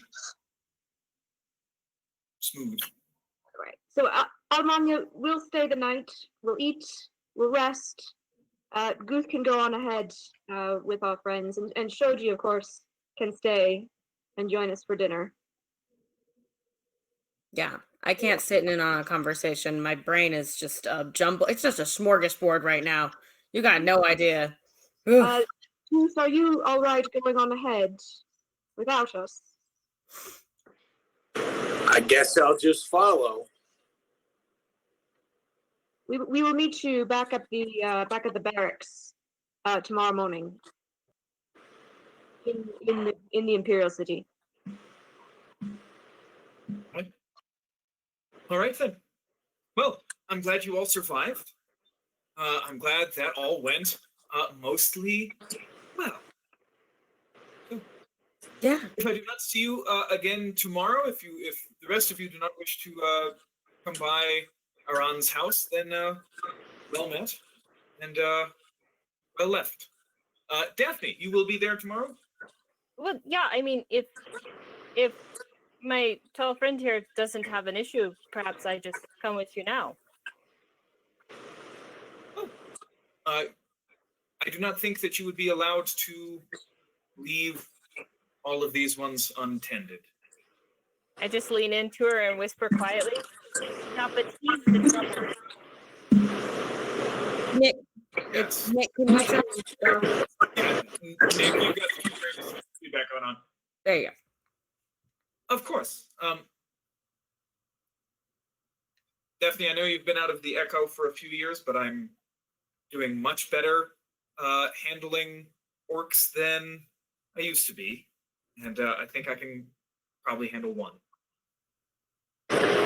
So that seems pretty racist to just kind of talk about me as if I'm a different type of person. Just saying. We were talking quietly. At least Daphne was. I don't know what Lorvis was doing. Oh, but Goose, you are a different kind of person. You're at least another one of my sizes taller than me than anyone else. And you can turn into animals and just kind of vanish. So I'll take the platitudes as an I'm sorry. So we'll do that. all right. So, but I mean, I know I've been away from the Echoes for a while, yeah, but what of the Sky Brothers? Well, that's something I'm going to have to deal with when I go back. But All right. Well, you tell me tomorrow, yeah? yeah. All right. So, Gog, if I may, Gog kind of places her back on kind of the harness behind her shoulder. And Guth, you coming? Well, let's go then. All right. All right. So those three head off for the Imperial City, and Shoji, are you staying in Estentor with Vera, Almanya, and Daphne, or are you going to head out with Lorvis and Guth and Gog?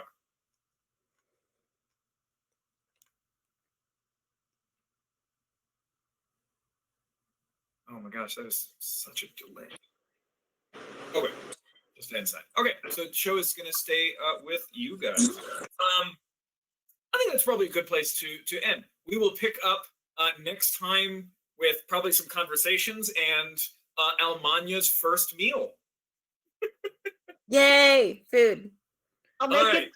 Gonna go and find a lute and play some music, and it'll be good. So we will go ahead and stop there. Thank you all so much for joining us tonight. We hope to see you again next Friday, where we will pick up again with this adventure. And I have no idea where the adventure goes at this point.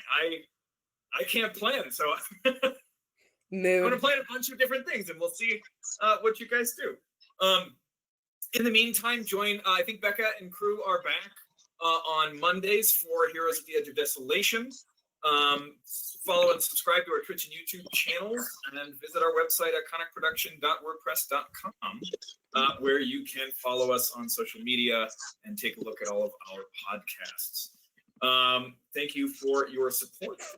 Next week, stay happy, healthy, and safe, and hopefully not too stressed. We're going back to school here, and I am overwhelmed. So I hope that's not the situation that you're in. So have a lovely week. Good night.